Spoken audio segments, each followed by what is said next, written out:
you're good to go. Good afternoon, good morning, and good evening. I hope everybody's there. And tonight's session, we just came in on changing certain things in here. And I'm going to invite Mika just a minute and to see you going forward. Uh, and Mika, Yes, yes, my brother. there you go. Biggie. Yes, sir. Finally, just worked that out. So we had a little Yeah. technical difficulties, but they gave me a quick training. And thank you, Mika, again. And let's see if Mm, I got anybody coming in. So I'm just gonna make sure that I share the on the mm, private, like you said. Uh, I'm yeah. gonna invite, and Guys, this show will be hosted by Big A today, and it's gonna be beautiful. I'm very excited to just sit back and enjoy the show. So Big A, it's all yours today. oh my Lord, I got the Lord in here, and he's gonna help out. Uh, Ex- it's gonna work out. It's gonna Yeah, work it's out. gonna work out, and you will do amazing. For you to do great, I'm gonna need to leave, so I will leave you after some time when people come in. Yeah, actually, it says an error occurred when I pasted the streamline. So Mm. Oh, no anybody that worries. would like to join, that would be great. Biggie, Yes, sir.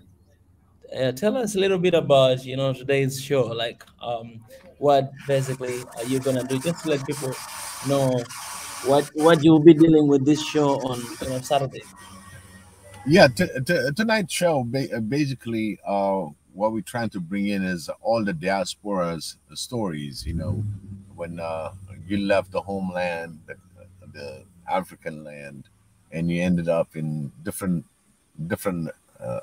locations outside the continent, and everybody's experiences, how they felt the first time coming in, and getting all that put together. She said she can hear some echo. I mute myself. Okay. Um, Basically, we're trying to bring all the laughter. Today is going to be a fun night. We always said, there will be one night a week at least where we can all talk about our experiences as being diaspora, and share that. So at least out of this, I think we're going to get a learning for any future diasporas that's coming in to different part of the world. You will have the experience that what we all went through, and certain things that you can avoid, certain things that you need to communicate with, uh, and maybe guide you through different counselors, people that can help us out when we move to a different country, what kind of support you have. So hopefully I'm going to hear all diverse Africans that travel abroad and have different experiences. Some of them just they'll be really really funny. I mean, like I said yesterday, my experiences on direction. Giving somebody direction, you don't even know the country enough. You think the same landmark look like the same, so you just like, oh, okay, you can come to this landmark, but the landmark is not the same way that I lived in Africa. You will have different, the same kind of landmark looking like on a different location. So you'll be given the wrong information. We don't have GPS at that time. We don't have cell phone. We don't have anything. You experience it just going on a payphone, and you call the person that you're going to reach, and it will give you the direction. I was the person that was given a direction to my brother, and it took him 4 hours to reach me. It was like maybe 15 minutes away. So there are these kind of experiences we all felt when we come on a different country. So I'd like to hear more from you. I want everybody to join this conversation. It's going to be a fun night. As usual, we always have serious conversations, and sometimes we're just gonna have to have it as a fun like, but at the same time it will be educational for those that are abroad and still trying to navigate through the systems, and any feedback to all the newest, latest diaspora that are maybe on a school mission or a work mission. There's a lot of information that we can share on this conversation. This is what the night's going to be. I can see Marie Antoinette. Marie Antoinette, welcome. It's good to see you and giving us the feedback, good support. We still pray for you. And that's where we are today. And one of the things that I really I want to hear all the things that happen as a diaspora, what happened to you, and how you handled yourself or navigated yourself through a certain dilemma, like going to shop something to buy groceries and different things that may not be familiar uh, from your hometown, and where we make mistakes and stuff like that.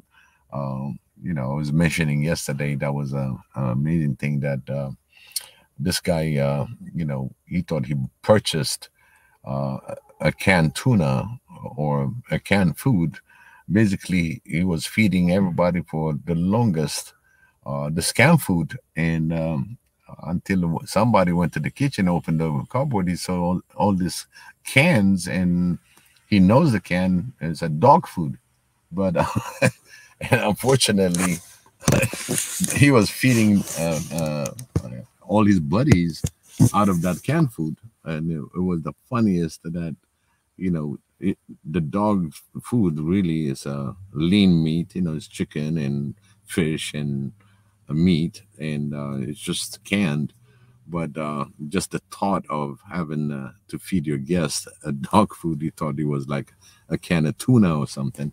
I think I found it being it's funny in a way, but it's not known uh, in the feeding. And Mika, I told the story yesterday, so basically Yeah. I want to hear back. I want to hear back from my family. Anybody that would love to join us and have this conversation would be great. Mm. Yeah, amazing guys. Please come and join, begin this show. It's the first time starting this. We are hoping to continue to show this every Saturdays, like this Saturday's night, hopefully at 9 p.m. Um, so you can share this link with different people and come and enjoy. As we're waiting for you guys to join in, I just wanna we'll show you guys a little video, Proud African campaign. And you can start coming in, and you'll have an opportunity to share your stories as well.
Yes, guys.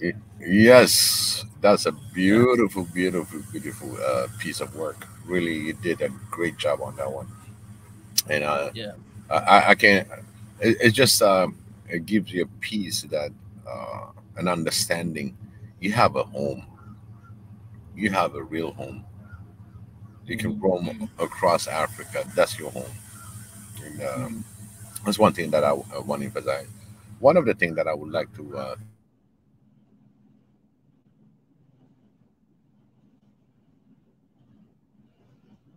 is Yes, Biggie, we can't hear you. Guys, the link is in the comment section. Um, Join in to share your experience, your stories. This session is not a serious. It's not a serious session. We have serious session different countries. pretty much Yes, throughout the week. So just feel free to come in and yeah, yeah, because it's really important to help out our brothers and sisters that are abroad. There was a sense of having, like, here in the Washington D.C. area, we have Ethiopian community. We have a community that's put together. If you need representation, if you need immigration issue, medical issues, all that, you can address it in the Ethiopian community. And there are a lot of people that are really working to help out people that came in from the motherland, and help them to navigate through the system. And that is very important. Not only just the Ethiopian community, we should have an African community, because we're diverse.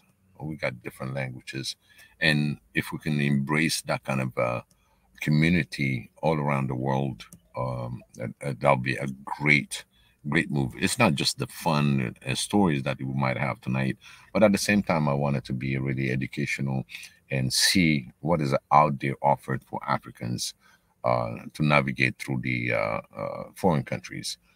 And I know, Mika, you had a great experience in navigating in Korea, South Korea.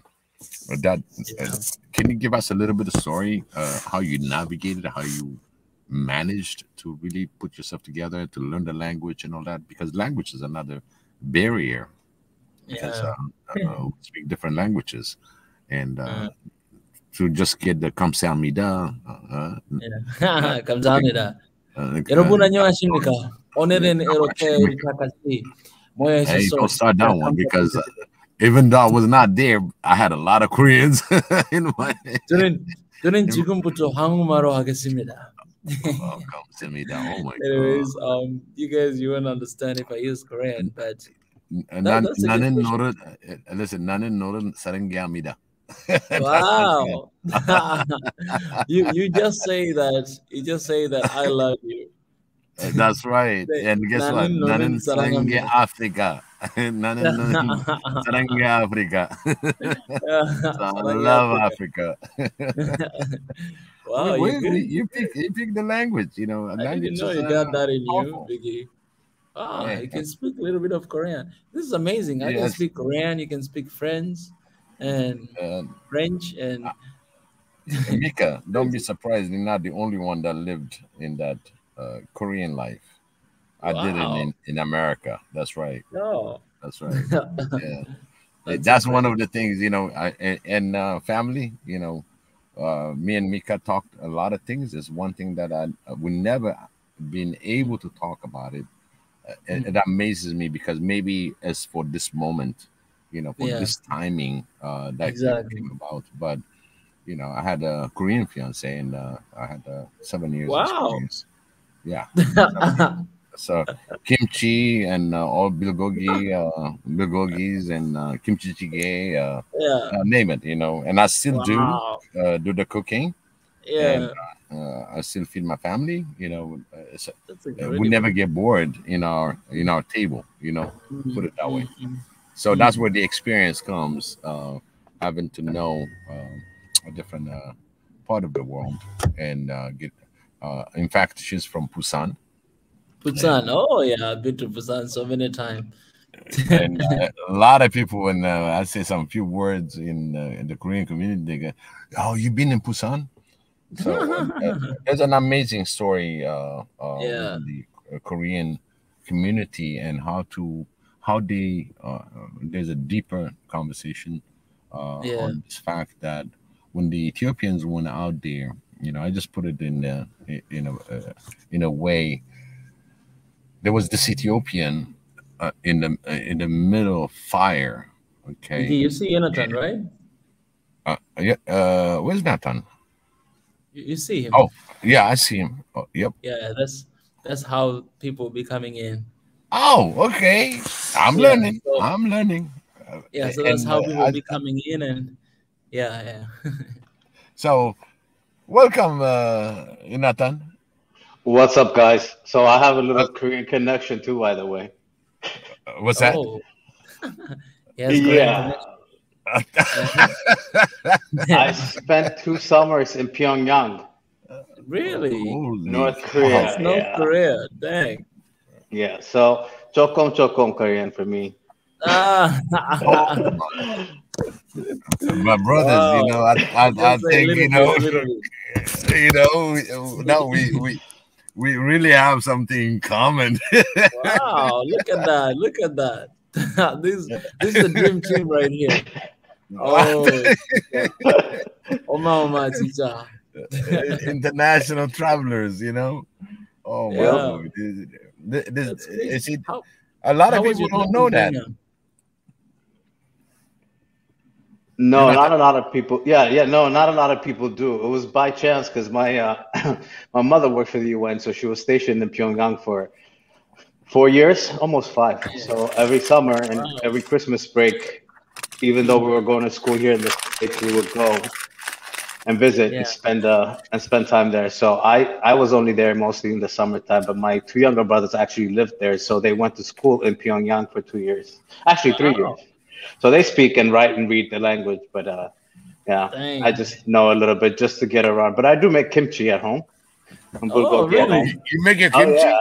I do. Oh, Unfortunately I can't bury it underground like the Koreans do Yeah, to yeah, yeah. ferment, but hmm That's I still make incredible, it. man. Yep. still, Wow. you put it in dark, make sure that you process it Yeah. So ferments. Yeah. to Now I ferment it. remember. And I remember, yeah, your sister told me that she's been there too as well. Oh yeah, Yeah. that's right. Oh, You met her in Addis. Yeah, she lived Yeah, there for a whole year actually. yeah. I remember she told me, man, look at this connection. and, That's tell us about amazing. the kimchi. Tell us about Yeah. the kimchi. So, What is it made of? Because we want to make sure that all our listeners understand what kimchi is. yeah, people will be wondering, will be like, is Okay, this so a it's Korean show? But that's amazing. Um, so kimchi is made of, Chinese spinach. So there's this Chinese spinach. It's kind of like a little bit different from the normal spinach we know, but not that we different. call it cabbage here, just so you know. It's And the actually cabbage. cabbage. A Yeah. Yeah, No, cabbage. no, they make it Oh, also yeah. with spinach. yeah, yeah. They make it this kind of spinachy kind of Really? Okay. plant. the Yes. common one. The common one is the popular one is the one that they make with spinach, the Chinese Right. type of spinach, and but they have more than like 100 different types of kimchi, guys. Like they Yes. can they can make kimchi using anything. Like they can use spinach, they can use cabbage, as you say. They can use even sometimes like you have a little bit of potatoes. Like they have a various different type of kimchi. So they use that and they use some salt, a lot of salt, and so many spices. There are like 10 different stages of making kimchi, like until you get kimchi itself. Like, and Yeah. then The as you major said, one. Don't forget the garlic. oh Heavy yeah, on yeah, garlic. that's something that They are they put in heavy everything. on garlic. Yeah, yeah, yeah, yeah. So You there's cannot a go to a meeting. You cannot go to a meeting after kimchi. you need to brush your You teeth cannot have a before doing meeting. that. Yeah, Mm, so they have like fermented one. Fermented one is the best. Actually, even me, I prefer the fermented one. They can bury under the ground for like a year or even more than that. more The than longer that. Yep. Yeah, the longer it takes, the better it gets. Kind of like wine, Right. right? And also they have Yep. fresh kimchi. Fresh kimchi is like you make it right now, you eat it right now. That as well, it Right. has its own, beauty in it, and Hmm. also it's very spicy. They have like very very spicy kimchi, and also they kind of like have, kind of like normal kimchi. I prefer the spicy one. Um, Yeah, so that's pretty much what I know. I had even to go to class to learn how to make it. But it's a big thing. Like every time when you eat food, you have kimchi in the morning, afternoon, and evening. They It have doesn't matter. It's yeah, yeah, always yes, there. yes, It's yes, yes, always yes. there. It was part Always of the there. menu. It's part of the menu, something that Yep. you always have it. And living there, it came to a point where it was hard to have food without kimchi. Like here, as I'm saying, I'm gonna have my Hmm. Korean friends maybe next week come over to my house and bring me some kimchi and Yep. ramyun. And actually, So it's like a competition. It's like a yeah. competition. Who's got the best kimchi? Yeah, I yeah. remember I had a friend of mine. He's from Burma, Mm, and it's a beer and kimchi. mm, mm, mm. Everybody go through chips. For him, it's like he get the kimchi, and then he Mm, drinks beer. So we know when he comes in, you better mm. have a very substantial amount of kimchi in the house. You'll go through it. Yeah. Beer Oh, and Biggie, kimchi. Yes. forgot to pray today. What's that? So you forgot to pray before you start. Yes. My apology. My apology. No. And uh, and actually, you're absolutely right. Uh, Xavier is gracious. Mm. He even used you to put it in a point right now because he's calling. If I forgot, he's calling for you. Each of us Mm. have a call from Xavier, and thank you for reminding me. And dear Xavier, we really appreciate you for giving us this opportunity to discuss what's going on in the world that you created. You created us in your own divine way, and we are really created in your image, and we feel that we are in your image. And for every opportunity that you've given us in this earth to use, to live, and to love, to live in harmony, thank you. We're so grateful. Today, we've been talking about the different places that we as humans been gone and explore. And thank you for creating this beautiful world that we are able, for those that are able to travel, and graciously protecting us along the way on that journey. There are a lot of people that achieve this goals on everything that they maintain by any means, and those that are tried and died on the way for different opportunity. And you understand, my Lord, some of them walked, some of them went through desert, some of them went through the crossing seas, and some of them didn't make it. Dear Lord, this is a diaspora discussion, and you understand exactly what I'm talking about, and as well, giving us a blessing to this discussion so we don't make the same mistake that different people try to make through boats, through refugee and camps and all that. And hopefully we make sure that they are aware through your grace, our Lord. Today I pray so anything that comes from my tongue is the truth and through your guidance. And for giving us this opportunity, again, I'm grateful, my Lord. Xavier, I'm a saganado. ለሰጠኝ በሙሉ ቸርነትህ፣ ደግነትህ ማያርፍ ነገሮችን በሙሉ ያሳየኝ ቸሩ እግዚአብሔር ሆይ ምስጋና ላንተ። ልጅን ለእኔ ላክልኝ ኢየሱስ ክርስቶስ in the name of Jesus Christ, since he sent the Son for our Savior, for being us the way we are on this. I really gratefully thank you. And my thank you is not enough. My love to you. And for the rest of us that are listening in here, just adhere a minute for yourself, for our people that are sick, for people that are suffering. We put our love. I always promote your love, my Lord. Always. Truly, truly, because you showed me a love. You showed me, you blessed me with everything. And you have me with the biggest family that nobody can achieve. I'm very grateful. Please bless Mika, bless Jonathan, for us to speak the truth, for us to give peace. to the rest of African brothers that's going to be listening to this. In the name of Jesus Christ, Amen. Amen. Amen. Let's begin now. let's let's do it. And anybody that's out there, Sam unknown is there. That's one Adia, Marie Antoinette is there, and everybody that's out there. Mundatezi, you've been waiting for impatiently, and I still don't see you coming in. So this, are you in Ethiopia? That's one thing that I doubt. Mombasa is not just your location. It's something like you are somewhere in Ethiopia. So please come on in, because I really love to hear your comment. I know you moved from Nairobi to Mombasa, so you're still a diaspora. Just playing. You're still with it, but you can tell us some things. Jonathan, I just want you to take a little lead on this, and if you can tell us from yesterday conversation. So our audiences. Yeah, I think, for most of us that have traveled across oceans and ended up in different places, I'm sure it's different experience for everybody, but there's always some similarities, similar stories, right?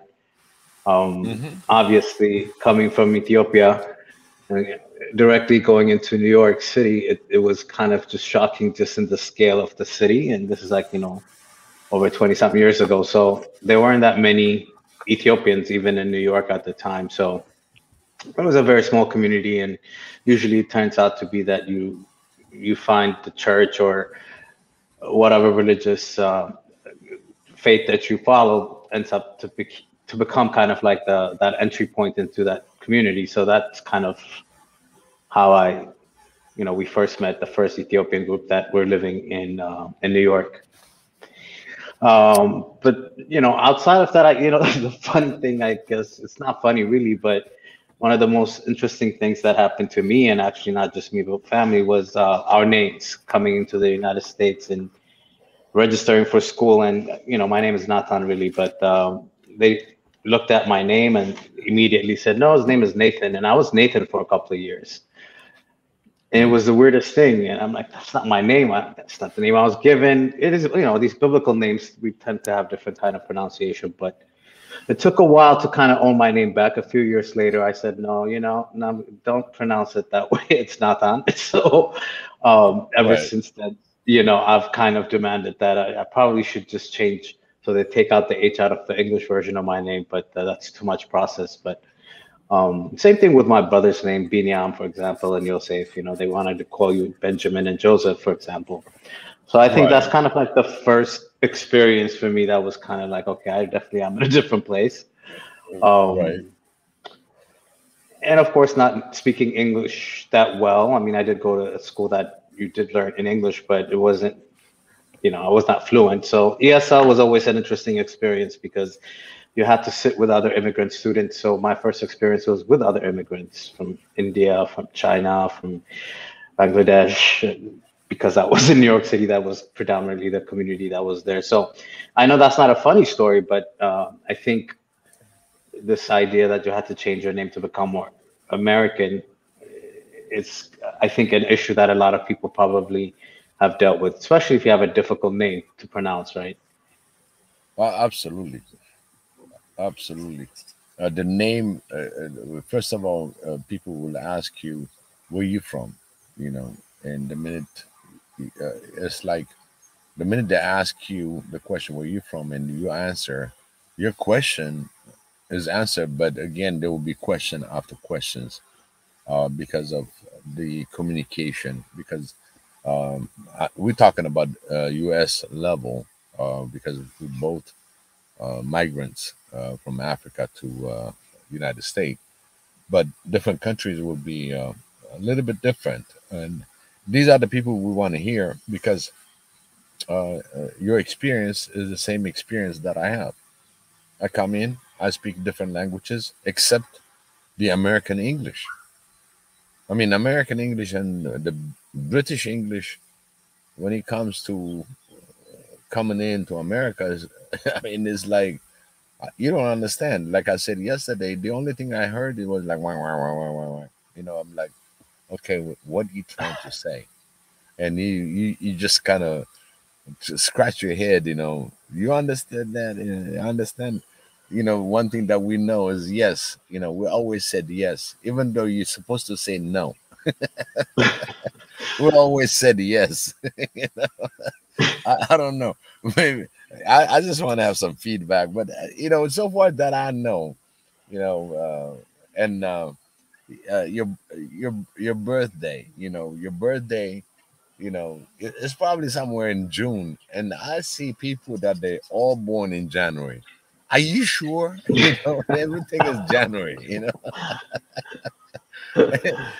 that's what I experienced. I said, "How come you born in January?" And I had so many people. And then when he talked to them, he said, "I think my mother, you know, or my father wrote it in the Bible, and they think they need to translate it hard. The only thing you got to translate it is from the month you're born, the day you're born. But the Ethiopian calendar is a little bit on the back. We are 2014 right now, right? So people try to really match it to what they think they understand, and especially when you leave the country, before you leave the country, all the registration and everything else, if it is done by your parents, oh my lord, the information is different. So you have to accept what's being written, and then you realize 2 years later your date of birth is wrong, your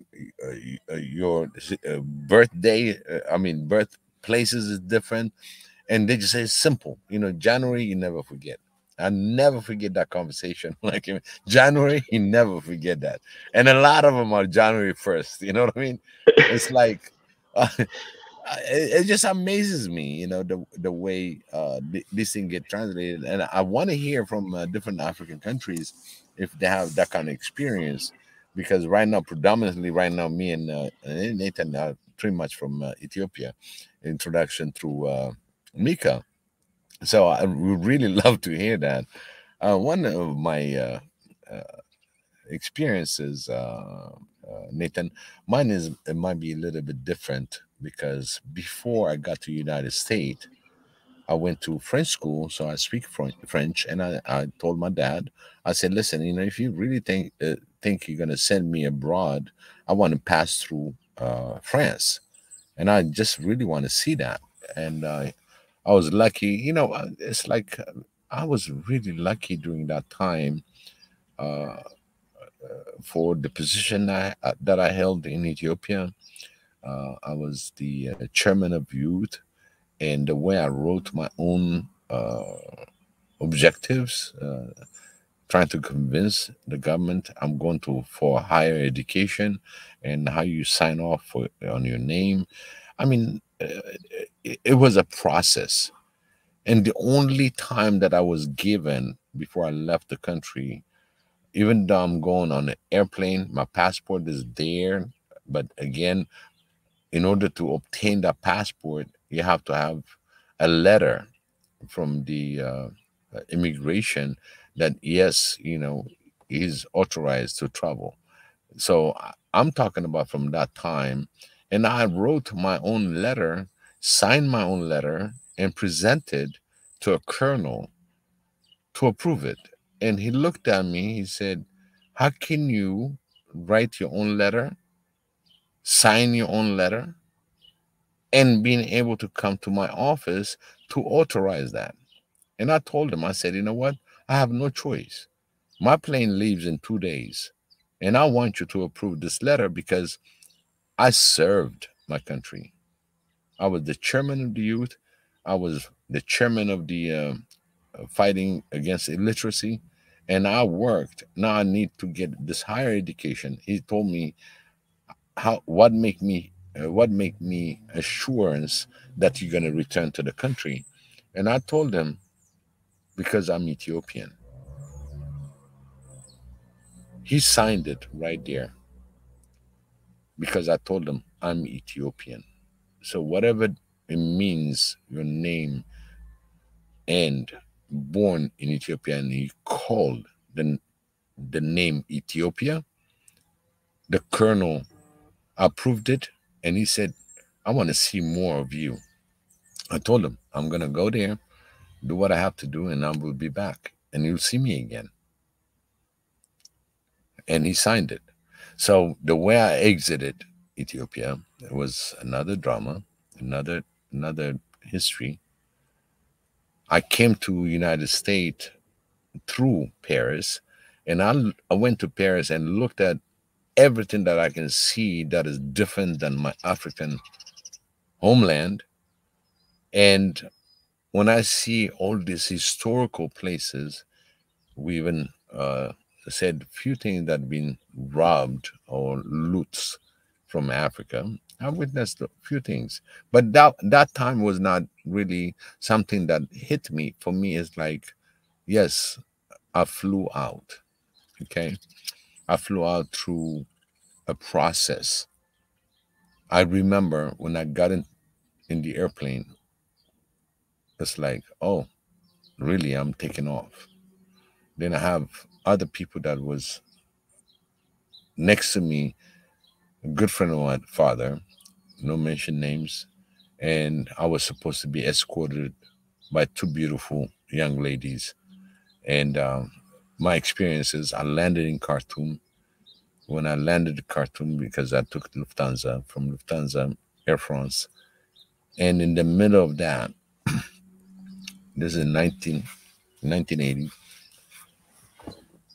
as I flew from Ethiopia to Sudan, no problem. When we landed in Sudan, one thing amazing that when I look at it, what's happening in different world is that once the plane landed, the plane that we're gonna be boarding is in front of us. Okay, so you come down and you start running to catch your airplane. It's like catching a bus, but you have this mob of people, Sudanese people, that running toward the airplane. So we're like going, oh my Lord, I'm right in the middle. I left Ethiopia and now I'm, I'm gonna experience that. It's like how can I possibly see all this mob running toward you?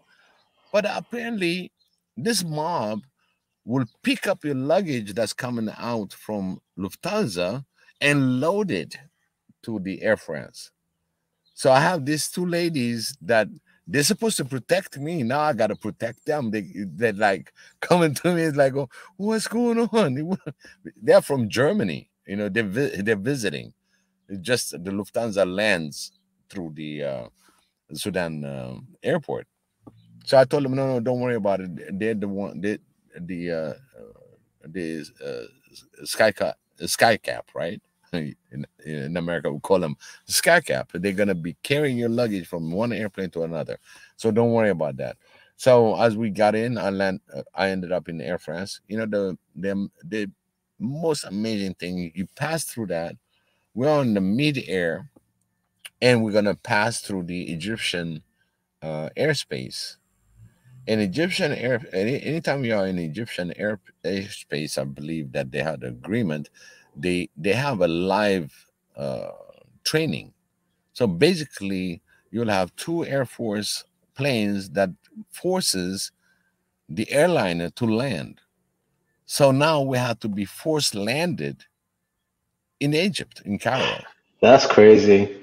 Yes, and after you land, you have all this military personnel that enter the airplane, and they all have their really Kalashnikov is like an AK-47 or something, running all the way to the back of the airplane and secure the airplane. From the securing the airplane, we had this people that standing right in front of you, because I ended up in the first class, and the girls that are with me, they were scared. And I said, don't worry about it, because I've seen, I'm militarized, so I know exactly what's going on. So I made sure that they'll be patient, just relax. So after that, they said shukran, shukran, shukran, and everybody left. So that's my first experience leaving Ethiopia and being able to express my feeling that we're in the military attitude. You remember, it's the dark time, and that didn't really put me in any thinking there will be some problems because it was the military training. So from that, getting to Paris, getting Paris, and have an opportunity. It's another long story, but trying to get there, I don't have any transit visa, but they still give you a transit visa when you arrive. And here I am. I think it's going to relate to all Africans, and have this big, two huge luggages, and the immigration officer is talking in French, saying, "Oh, look at this skinny guy. That his luggage is bigger than him," and they laughed at me. That no one said he must be from Africa. Of course, I'm from Africa because that Air France came from Africa, and I got right into their face, and I said, "I want to speak to your supervisors, to your superiors." Actually, that's in French, and they were like shocked because they didn't know that this African that's coming, even though they have different Africans, but they got caught in the comments. I had a 3-month visa, even though I stayed for about 10 days. So this is my experience as diaspora coming to America. So my uncle received me. Then the minute that he received me, and he just said, "Oh, how you like this country?" I said, "I just got here. What do you mean?" He said, "Oh, the road and everything." I said, "Yes, we have roads. Like I said yesterday, we have roads in Africa. It can be dirt road or anything else, but we use it to really go back and forth. So for me, you put a pavement, it does not impress me. I want to learn more. It's not about building material. I want to learn more of the people that I'm going to be joining in the community. I want to learn about Americans, how they do, what they do. And a lot of things are ahead of me than the diaspora that was before me. So every diaspora that comes in, they want to have a better life than the diaspora that's really living in the country. So my experience was like not speaking the English. I spoke French, and trying to catch up with the language, learning, all that it was a factor. So as a diaspora, uh, we have a lot of things that happens. Uh, they sound funny, but at that time was a serious things. And like I mentioned it yesterday, we're trying to make sure that the story is right, because every time that you're gonna be somewhere else, things change. So for me, when I come into America, one of the major things that I see is a language barrier. And the good thing is, I met some Ethiopians in my community. It was easy. So this is my little experience. I mean, a big experience actually to who I am right now. I have, Where did you end up at DC or? I end up in DC. Okay.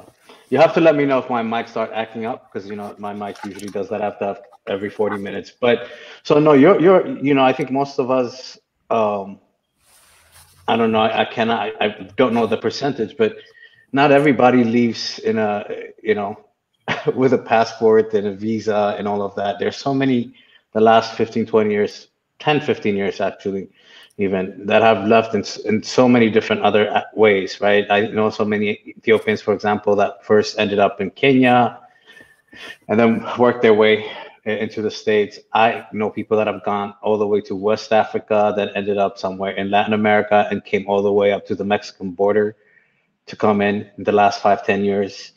I find it interesting how when we're thinking about diaspora, we all kind of left in different ways. Um, obviously I came to the United States because my family worked for the UN. So it was kind of through normal channels, I guess you would say. So I didn't, my flight experience was not as interesting as yours. I just remember flying through, I think we also flew Lufthansa, but we flew through London and we ended up in New York within the following day. So we didn't spend any time in Europe. Um, but yeah, also, I would love to hear if there are people that actually have exited whatever African countries that they're from, and if they are a diaspora now, what kind of source or way do they use to get out, to leave for whatever reason. I think people leave for all kinds of different reasons too, and I don't want to paint everybody's stories the same. And by the way, you kept saying Nathan. Nathan Nusmi, please. I just, I just told you I took Nathan. back ownership No, of no, my name, and you called me Nathan. I'm like, what? What is he doing? no, and Nathan, because Yeah. even if you read your name is that's written on the No, screen, yeah, it says Nathan Numida. Jonathan. Yes, No, Nathan Jonathan. Nathan sa Tilagnon, Nathan. Jay. Ah, Jonathan. I'm being funny. It's just Nathan, man. It's all good. So Yes. no, yeah. So that would be interesting to hear. Let me ask you. When you first got here, there was not a lot of Ethiopians compared to Yeah. what the population is. So I mean, what was the community? I mean, how did they meet? How did they help each other? Because now I know in DC there is actually a welcoming center for Ethiopians, even, right? Absolutely. There's an Ethiopian community, and I want that to be a really African community because now we got a lot of things that's happening, in the world, and having this kind of community will help the new diaspora, whichever end that they come in, because the refugee uh, from different part of Africa is still coming in. They still need the guidance. We need to guide them. We need to show them, the processes. The tax system, the laws, the driving. All, to get your license permit, your social security. It's a, it's a lot of things that comes in factors. So this conversation for us, yes, we got different funny stories, that we can talk and share, and those are real events, and those real events we can curve it where everybody's going to be understanding. Uh, the next batch that comes in, they have a community that they can go to, an address. They can go to this community, whatever the place that you land. We're gonna create that environment where they can make this available to all Africans. You know what I mean? Yeah, I understand what you mean by that because it usually tends to be specifically targeted from one country. But I think that's because of capacity, because of different languages and all of that. But those things have changed. Obviously, there are much larger communities like the Southeast Asian countries. They're really very well established when it comes to assisting newcomers. And like you said, Right. simple thing as getting a social security card, getting your driver's license, finding housing, finding a job, even, right? And even opening up a bank account and all of that. Those things really didn't exist for, at least for us when we first got here in the, even up to mid 90s, I would say even. So those things definitely have changed. But in the meantime, you were talking about some funny stories yesterday. I'm sure a lot of people might not have heard. You mentioned a couple of them earlier. Um, Yes. Yes. One of the things that I mentioned today is the fact that actually I mentioned it about the guy that bought canned food and where he fed everybody dog food, because he didn't know. And the other one that I want to drop back in is like the language barrier and everything else. In fact, it became like a joke, but real people that really did it over and over the same way. You know what I mean? And it's just crazy how how this thing's happened. You know, it's like he went to the grocery shopping, and the first thing that he said is like, he wanted to purchase chicken. Unfortunately, the chicken was not there for him to look around, and he just grabbed an egg and he showed him where's the mother. He said, "Where's the mother?"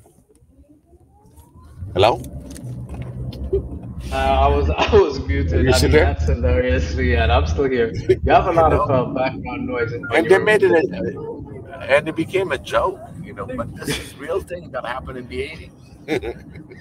Yeah, though, I mean, we always find a way to communicate eventually, right? Like we will get our point across. So I'm not surprised that he Right. picked up an egg. So I have to tell you, like, I You thought we pick were up gonna an be egg. coming on at 3, so I'm not gonna Right. be able to stay much longer on here, unfortunately. But hopefully, maybe if you're still around the next 30 minutes or so, I'll come back in because I'm supposed to run out and meet somebody. I thought you would be done by now. I don't know what happened to 3 o'clock one. 2 o'clock actually, right? I think that's No, what time you're actually, planning on. I, no. Actually, it was set for 6 p.m. and I was like 5:30. I was setting up the chat room, and I got a call from Mika and said that this thing is started, and I thought the 6 o'clock Eastern time because that's the way I got it on the. Okay. I mean, the time get adjusted automatically. There's nothing you can do. Whatever you put the hour, which is the midnight hours, because from 1 o'clock we talked about having 1 p.m. and going to 9 p.m. Eastern African time. So Okay. that really changed to become the. It's just the hour difference, but the setting it was 6 p.m. and I have my reminder on. But I wanted to get into this streamline and making sure that I have the way to accept people and all that. So anybody that's online, really, if you hear that, please join us. Tanzan, it would be perfect too. Uh, Yeah, I I'm think just gonna Tanzania is a put it in. diaspora too, right? I think Tanzania is in California, if I'm correct. Yep, and we have that. Yeah, and I wonder what when she came in because I think the experiences of a lot of the diaspora in the last 15, 20 years is completely different for a lot of us that came here early on. Talk about DC. I think the closest place, even though there were some Ethiopians in New York, we had to come to DC to get any kind of cultural connection because there was still quite a bit of Ethiopians even back then. I remember going to a place called Isola Verde or something like that. I don't know if you remember that spot, but even when we were young teenagers, we used to. That was back in the day when you didn't have to be 21 to go out clubbing. Can't do that anymore. But anyway, so that's that. But hopefully you'll be on here. Let me run out, and I'll be back in a little bit. Hopefully I'll manage to catch you.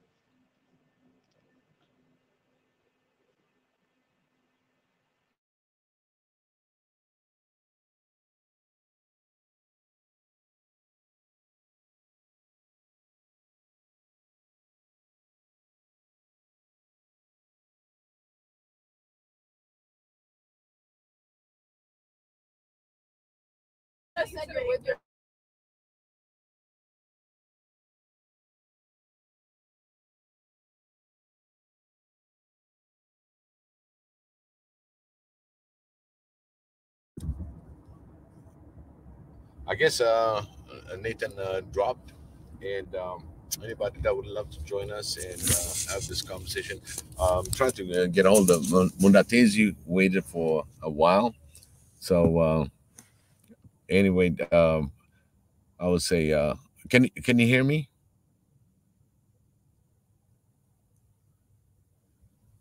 Okay, it seems like Jonathan dropped. Okay. He'll be back on the conversation. I really appreciate everybody's patience. If anybody can join, I got a few more things that I would say is that even in diaspora, again, we need to make sure that our African brothers and sisters are really registered in the different places, the embassies, and different things that they need to be informed For those that are native to the continent, make sure that you find your embassy and start registering. I advise that for everybody to really get the highlight of the country. You learn a lot from the embassies if you have counselors and anything that you can get hold of within your community. Uh, that'll be a lot more, makes it a lot more easier than those of us that came in before that. Now we got the internet, we got the communication. We can get ahead of time and register ourselves and all that. So we got a great opportunity of how we're going to be handling ourselves in a foreign countries. And that I really appreciate everybody that's in here. And if anybody wants to join, I really appreciate that. And the other thing that comes in my mind is that uh, for those of you that's really making the trouble, not in the main, not through aviation or a legal way, anything that you're going to be traveling illegally in different means as refugees, think twice. Sometimes the opportunity is much easier within the country rather than deciding, yes, I have the opportunity and I understand there's this desperation, there's actual political issues, and whatever the reason may be to make you leave your native country and going abroad. You have all kind of source of information out there how things get handled a lot easier than risking a lot, because we lost a lot of people as refugees going through borders to borders, using boats and different things. So we have a lot of issues, we have a lot more losses, especially when it comes to from the Libya area going through the Mediterranean Sea, and a lot of people perish, capsized boats and overloaded boats. So that's one thing about the diaspora, untold stories, even though they are really in the media. It's just the person that survived to even say that. And those that did survive, I really encourage that you join us in here and tell us your experiences, because this is really an issue for a lot of immigration migrating from your native land to a different land for different opportunities. So I advise, before you make that decision to be a refugee, to think twice and see what what kind of problem that you're gonna have. On God? On God? I'm about to say something. I'm about to say something. So again, family, I'd love to hear more from you. I really appreciate if you can join us. And Tanzan, you're always welcome. And I know you got a few things to take care of. I see Jonathan is going to be doing a couple things, and he's going to join us.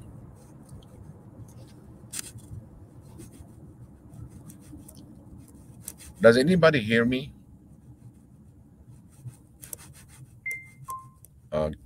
Can you put on the comment? I just want to hear if anybody hears me.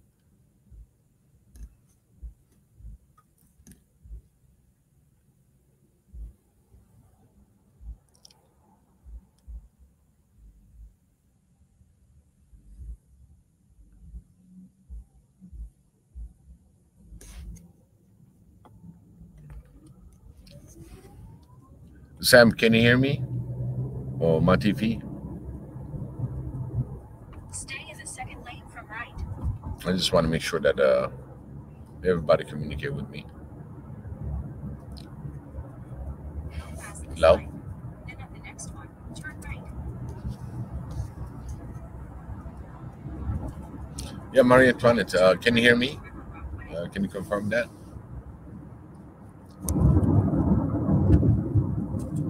Oh, thank you, BJ. Thank you.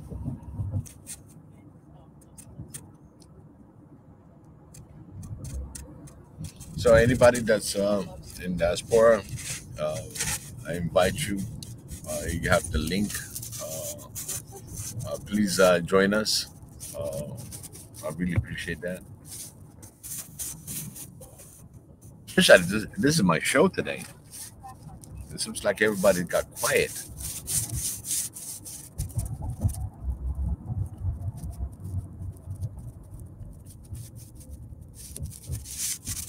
So I'll be on the time to wait on my co-host, Jonathan. So at the same time, just to get on the back on the conversation about Diaspora Stories. There's a lot of things that I experienced during the time that I came in to catch up to the language and make sure I communicated well with the American community. It took a lot. Not only you can learn the English, but at the same time, your pronunciation and all that has to kind of change. A lot of people will have a hard time uh, to. It's English, but it's American English, and trying to get your British English learning in your high school, it was very difficult. Trying some of the word are very easy, but some of them you can barely hear it until you start tuning up to it. The other thing that when we come into different countries, the first priority that all our parents tells us, education, education. You got to go to school. You got to school, and all that pressure comes also. You're gonna be working and at the same time going to school because you don't have a rich parent that's living in the country. So the struggle to work some of the jobs and at the same time going and attending schools. It gets. If I knew so many things when I arrived, there are a lot of easy way to apply to certain things to be able to go to school. 100% actually, and there are opportunity. But those opportunity, if you're not told, if they don't direct you, you will never know. So these are things that maybe in the passé, but they still exist because of the family that you come into. My family that I come into, they were educated, so it was a lot more easier transition from coming in new in the country. So again, diasporas need to help diasporas. That's the bottom line, and we need to facilitate for this young generation that comes in and help them out through this journey, and hopefully they will pick up and learn things and being able to share their knowledge, their experiences back to Africa. This is what I would say from getting things done.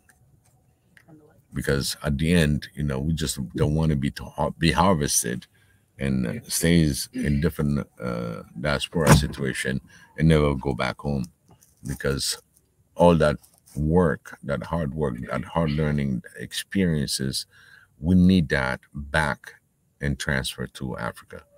So for those of you that are really within the learning college time, I advise you to think about it and work at it, graduate, get the experience, and go back home.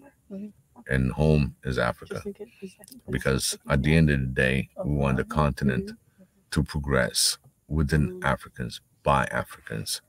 These knowledges are very important that get transferred back to Africa. And again, you don't have to be, if you want to be political a leader and you have your intention, you're welcome, because we need leaders, good leaders, and good leaders start from small because they got the skill for leadership. They get the education, they get the tools, they'll be the future. So I always encourage Africans, those that are here now, young, start looking at Africa, the continent. And that continent needs help in any corner. You name any work, any type of education, Africa needs it. We need every diaspora to help the continent. Africa, the mother, needs your help. So this is the message really that I want to put across, that whatever you do, think Africa. Because in Africa, nobody will resolve it but yourself. And each of us are accountable for all our action. You see things happening and you keep your blind eye, then that's the one that's going to hurt us the most, because you keep the blind eye, like you didn't see it.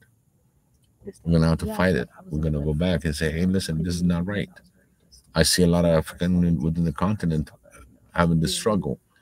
They fight and they die in Africa to make progress. For those diaspora that have the opportunity to come across and learn and have experience, at least be big brother. Be the big brother.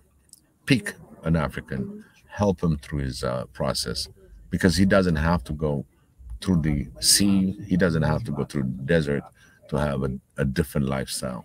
We can help them while they are there, give them the job opportunity, give them the education, hold hand, sponsor. Because as an African, you're accountable. If you have that possibility, you need a guide, the one that has the ability to do so. I think these are the people that's going to make a difference in Africa. This is what I want. I want to make sure that all Africans work for Africans, for Africa. Hey, Sam, can you hear me? Or the voice is gone.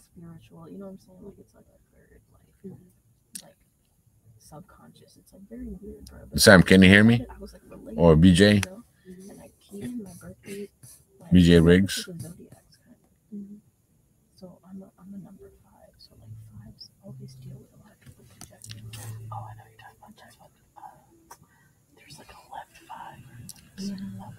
5. Sammy was into that. She was like, you do a test. Oh, good.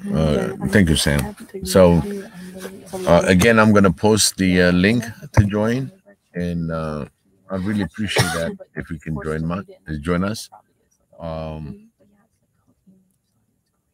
And I have Jonathan that's got to do a couple things, but again, I really appreciate everybody that joined us.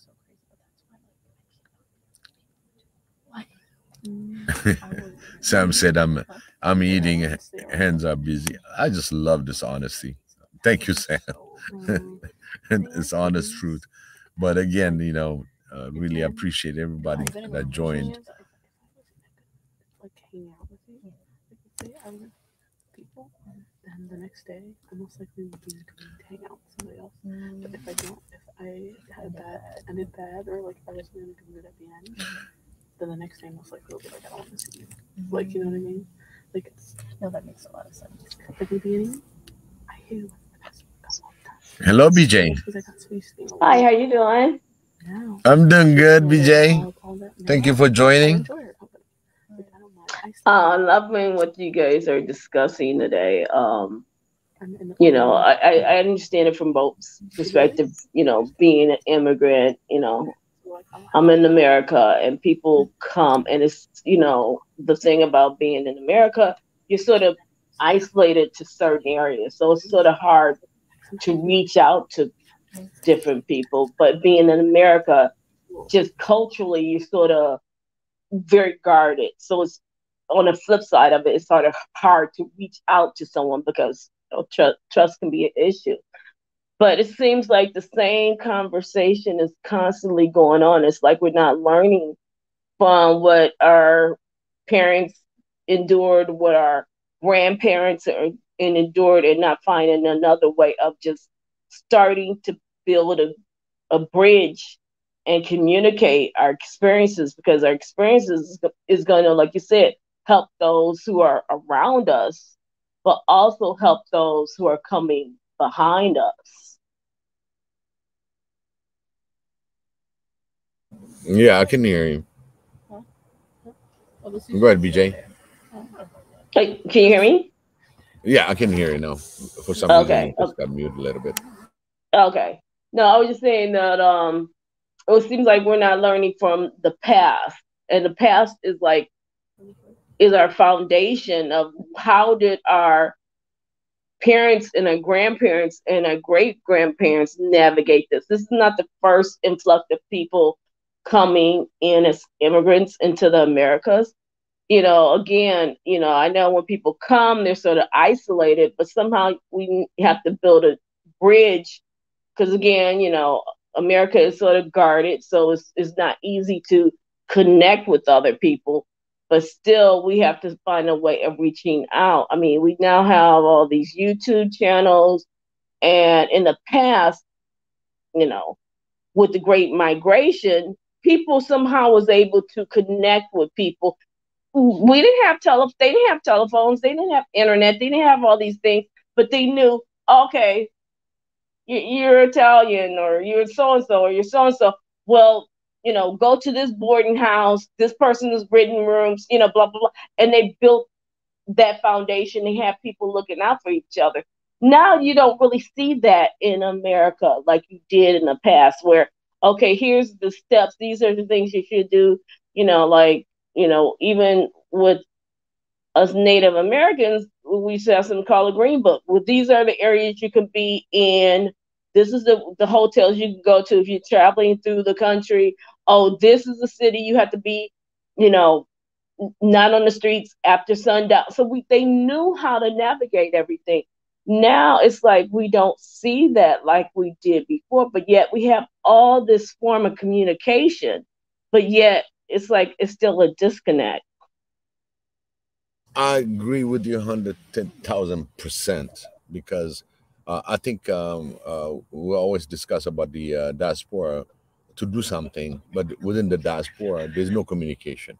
You see, once you come we're talking about America, and once you come in, you just get in through the system, and the system is just like left and right, keep you busy. The only thing that you look at is chasing your bills. You see what I mean? And the next thing is there's bigger effort that you really want to do in the continent.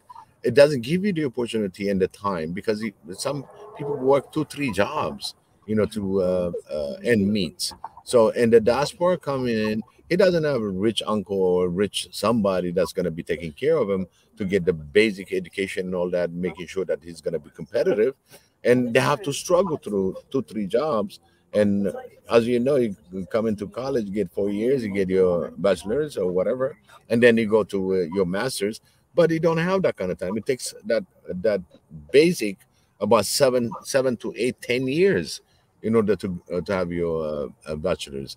So the intra diaspora communication is needed in order to have a diaspora discussion to support the continent. There's a miscommunication. Everybody tries to do something, and sometimes it becomes just a talk, you know, because people get tired. It's like, no, we're not moving anywhere. So it needs another leadership within the diaspora to really lead and to make understand that what you can contribute. You worked three jobs before. Now you can have 1 hour that you can spare that actively connect you to the African continent, and maybe 1 hour to connect you to other diaspora. Yes, you know, when we have issues, we go out there, demonstrate and everything else. But after that happen again, to follow through and to have this one move that's together and make an impact, because we don't know how to really put that together. This is what my personal opinion. That's how I see it. A lot of people are working hard to make something fruitful for the rest of Africa. But again, you know, they cannot be alone. They need to be supported too, even though Yeah, they can communicate with well, the everybody. other problem becomes is in the past, I think the prize was there so people would endure to reach the goal. So they knew it wasn't going to happen overnight. The knowledge and the brilliance of the young people who are being birthed nowadays is like, you know, they're reading at the age of 2, but their attention span is so short they don't know how to continue to follow through. So Right. they constantly have to be stimulated to keep moving forward because, like you stated, all of a sudden we're gonna march Okay, on to the next thing. And the system understands, keep them distracted so that they stay off their goal. And we have to start saying, if I'm doing this, how is this benefiting me? How is this benefiting my children? And okay, I must continue on this path so I can, even though I might not see the change, they will. And stay on point, because again, like especially here, it's like you're constantly busy, you're constantly chasing the check, you're constantly chasing the bill, you're constantly chasing all these things. So you're mentally and physically just exhausted. But you're never as exhausted as our forefathers were when they had to endure far worse than we ever had to see. And so we have to find that motivation to stay on point. Absolutely, and I believe that again, for those who wants to do something, uh, I feel like the diaspora is kind of divided all over the place to work for the continent. You know what I mean?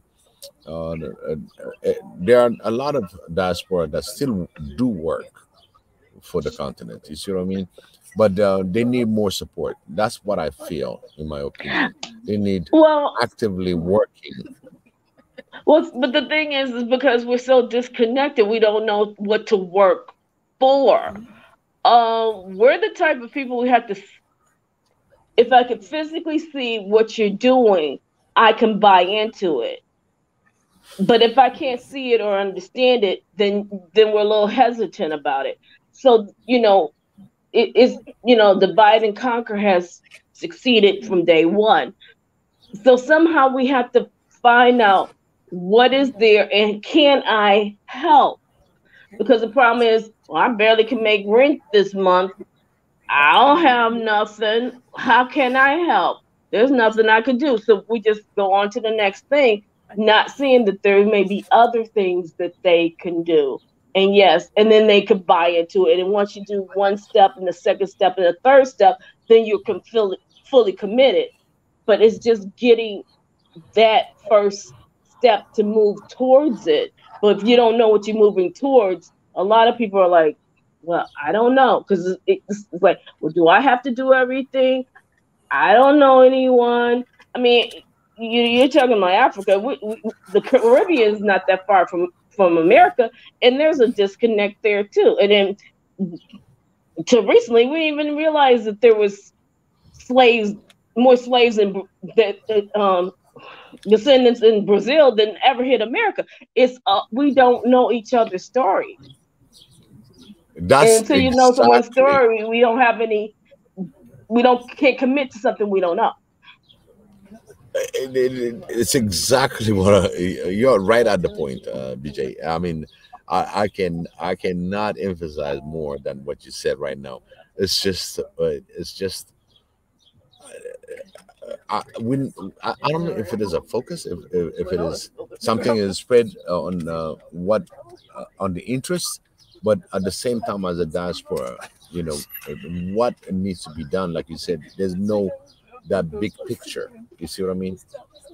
It's they want we want to do something as diaspora, but at the same time, this is the platform that give us really to voice ourselves, to communicate ourselves, and from this we bring leaders. You see what I mean? My belief is like there will be leaders coming out from here, even though we try to lead as much as we can with what we know and what we try. And there's a lot of things that needs to be accomplished, basically on a focus point.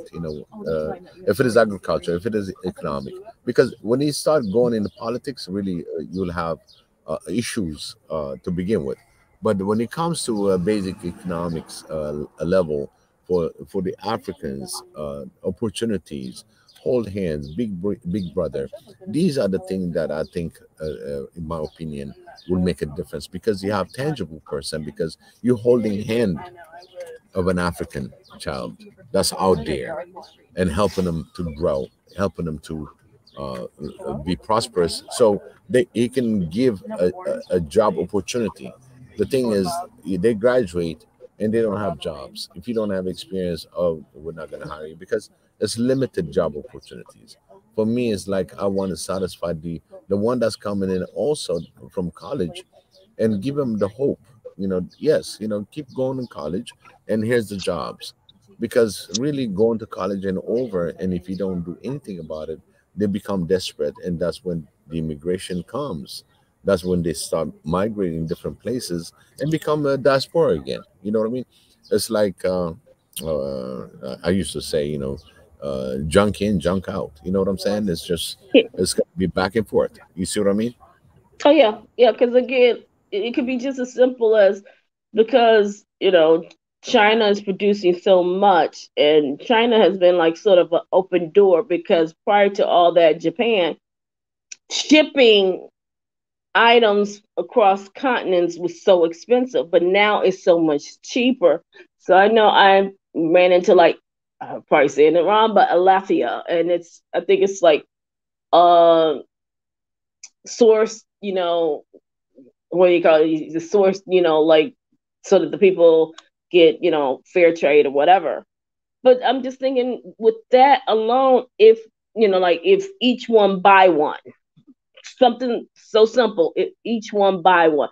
I can't get over there. I don't have $6,000 to get on a plane and stay a week, but I can buy something from a country over there, and maybe I could buy it on a regular basis. It's Western civilization is founded upon consumerism. And it's like if Africa has all the resources, and I know you can't change the top until you start changing the bottom, because that's just the way things go. Politicians are ruled by, who's got the biggest pockets, voices heard the loudest.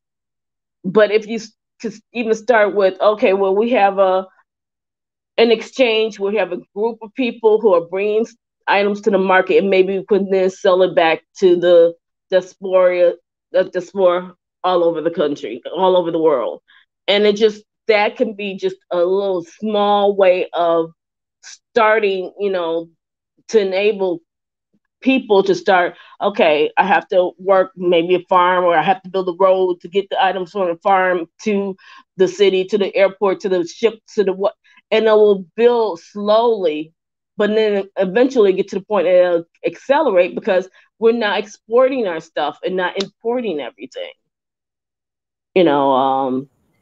We have a problem here with food, just finding really organic, but organic is really natural. We can't find any natural food. You Yep. guys got tons and tons of food over there that we can't even get access to. I mean, that alone. But I've gone in supermarkets and I saw food come from all over the world, and I'm like, well, how are they getting this here? Even just a direct market, where you could just ship directly to people. Something as simple as that. I don't know how to put all that together, but because he thinks like it'll be but it might be something that can be started in the process of doing everything else. He does like cooking with You brought the idea and you put your sound in it. People are listening, and these are the things that we're gonna have to tackle down. We have to tackle it in. Yeah, because change starts with one step. Yep. And keep moving forward. One step at a time.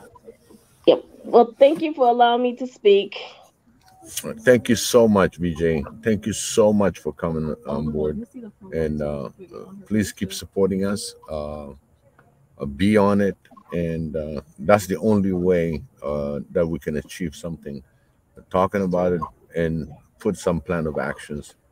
Because, there's a lot of listeners that listen to this. And we want people to pick something that they can do and get the baton passing around to to the next one. Oh Make yeah, sure that and like was said, the ocean is so huge, but yet the ocean is made of just one drop of water. So if we could look at it from that perspective, don't look at the whole ocean, but just one drop.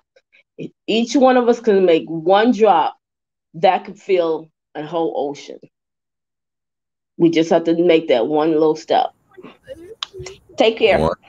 one drop. I just gotta take that one. I just want to take that one. One drop. Absolutely. All right. You heard BJ, and hopefully we got that in our mind, and everything she says is true, and that's what we're gonna pick up on things that needs to be done. One drop. You don't have to look at the whole ocean. Wow, this is great. This is really great. All right. Tanzania said she's gonna join soon, and really everything that she said. We start from the bottom up, and I said this always. It's not from the top to the bottom. So there's a lot of work ahead of us.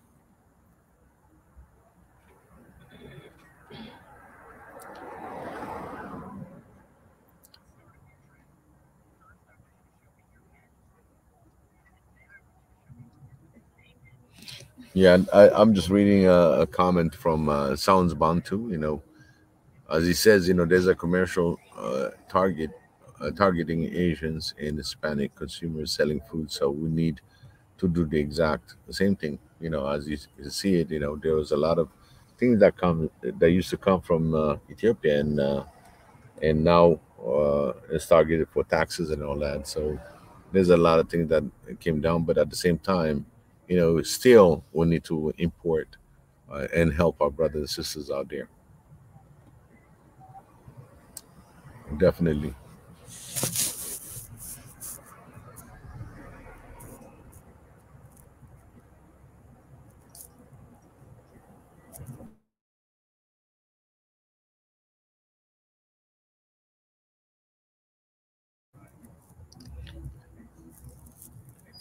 Bantu, it seems like sounds Bantu. It seems like you have some something to say. Would you like to join us? I really appreciate that.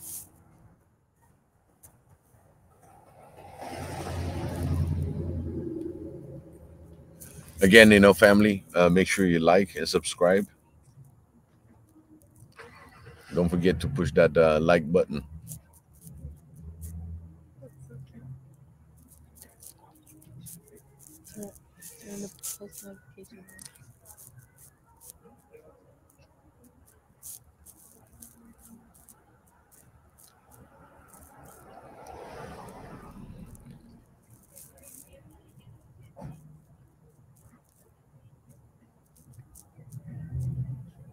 Again, family, please subscribe and join, and at the same time, like. Make sure you don't forget that button again. And I really appreciate everybody that came in on this line. And I want to wish you a very, very good night, good morning, good evening. I'm going to end the session right now. I really appreciate everybody for coming through. Oh, Tanzan showed up. Hi, Tanzan. Hello. Oh, greetings. Sorry, I'm still not all the way there. Yes. I know you've been busy. I got Yeah. I was to do something. Yes, I was on a 4-hour thing, and then I had to take a break and take care of some stuff. And then I am super hungry, so I had to take care of my physical body first. I hear you, Tanzan. Yes, that. Happy to be here. I'll let you keep chatting for a while I get my coffee ready. So after you eat, you have to have your robusta, right? Absolutely. Yes. But I agree with the lady on the show. We really do need to understand each other and and go out of your comfort zone. Even if you're in Africa, go to a different country or go to speak to a different people. There's so much we don't know about each other that it is shocking. And the more you learn, the more you realize how little we know about each other and how alike we are. But yeah, so I had a good experience coming here. It really opened my eyes to a lot of things, and good or bad, but it was good to know. So let me ask you this before I go get my coffee. What was the first American food that you ate that you really, really liked? Oh, for me is the burger, and as well, uh, when you go to the south, and especially the Creole, when it comes to New Orleans, the food is kind of the seafood is just incredible. Uh, I enjoy the seafood, and I live in the Washington area. We have a fish market, so you get fresh fish and crabs and all that. So it's kind of really nice when it comes to the Washington D.C. So one thing that I enjoy is that, and then when it comes to summertime, of course, there's a lot of barbecue, outdoor cooking and all that. So kind of remind you a little bit of Africa because we've got a lot of outdoor cooking. It can be a lamb, it can be a chicken or anything else that you can have outdoor. You know what I mean? And kind of remind you a little bit of when you go to certain places in Africa, you will have an open air cooking and all that. So that's one thing from the food aspect of it. Unfortunately, Pastor Israel is not here because we're talking about food. He would be here. Yes, indeed. I always tell him that South Africa doesn't have food. They do. For me, it was noodles, like pasta, like endless bowls of pasta. You remember those? And yes. Oh man, I enjoyed that a lot. Right now, I can't eat it as much just because I got tired of it. But I loved the pasta bowls, Olive Garden sort of thing. Oh man, yeah, that was my first one. But yeah. And hamburgers, not so much. I ate them for a bit, maybe 6 months, and then I just got tired of the taste because it wasn't very tasty. It's very bland to me, from my side. Yeah, The meat, proper meat. and it's one thing that I changed when I came in from Ethiopia, right? Mm. Is that our burger, whatever you make it, it has. It's not just plain meat. What I did was because I mixed it with onion, I mixed it with all kind of onion. You put green pepper, and you mix it in the meat itself. So it's one thing I probably say I changed some of the American community that I have around me. Eat burgers a little bit different. It's not just black pepper and salt. And what I did was it also has garlic and everything else, so it becomes really, really tasty because Wow. it's not just a blunt ground beef, Then I just mix it up in order to make it. It's a process, and people enjoy the burger. For me, the fact is the way you prepare the burger, and the fact that the family's around, and you just throw a few burgers here, and people are eating and enjoying the times. That was the key for me. You see, Yes. I actually enjoyed the home cooked ones better than the fast food ones. right. Yeah. That's exactly what I'm talking about. The burger that I start cooking, it's just a process. If it's a grill outdoor, you're there with your friends and everything. That's what I enjoyed. The commercial ones, it's just bland. Just the fact that it has some other ingredient that's added, or the mayonnaise or ketchup, whatever mustard that you put in, and it brings it a flavor, and which is the typical American burgers. But when you become the real African burgers, we just put some onions in them and some green pepper in them. We put a lot of stuff in them, and they become very tasty as just burger without any other ingredients. So that's one thing that I enjoy through the time. Even now, people ask me, hey, how are you going to make your burgers? Because And no, You should open a and no, my restaurant. patties. Yeah, my patties are really a different level, So Yeah. that's why I still love my beef. Put it that way. I still love my beef. I love my Yes. meat. You know what I mean? But Yeah. again, different cooking, different things. I was talking about my understanding of different countries' cooking. Like you got the Latinos, the way they do certain things, and I incorporate that.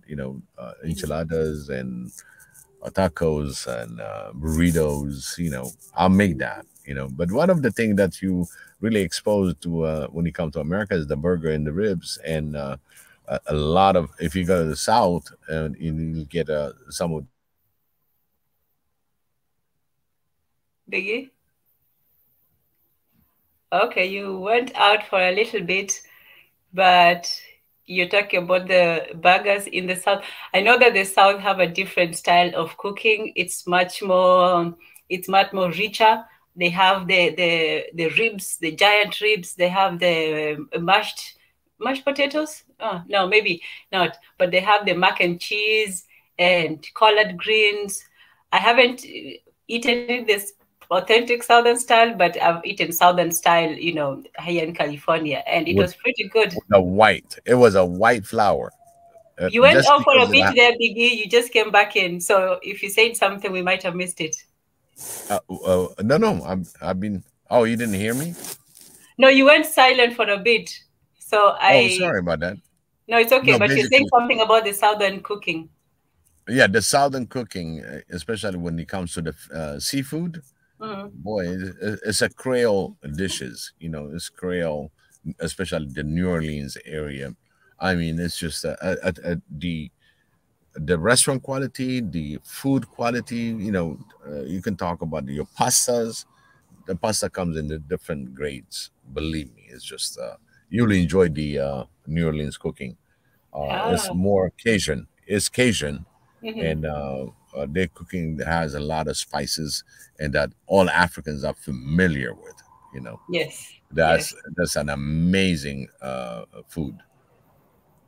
Oh, okay. I haven't had much of it, mainly because I'm not big on seafood. I just like meat and chicken. Right.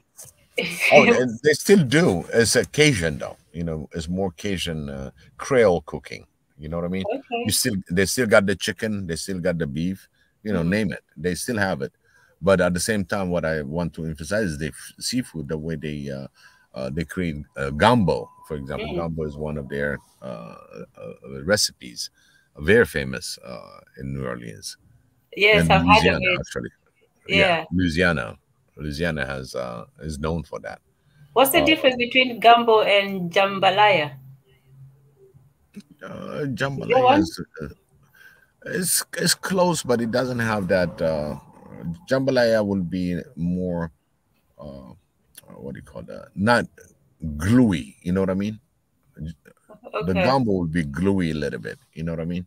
Uh-huh. The I forgot the plant that they use, and it kind of become gluey, but on the jambalaya is more lean of it. You know what I mean? Okay. Like a more watery soup. Exactly.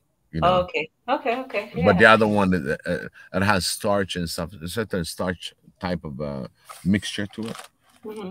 And, it sounds a bit like Nigerian food. They also make quite a few yes, soups. Yeah. Yes. Meat in soups. Definitely close to the Nigerian. What was the name of it?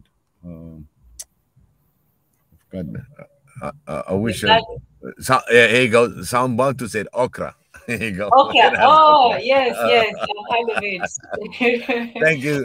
Thank you, Samba, dude. I lost the word. Thank you.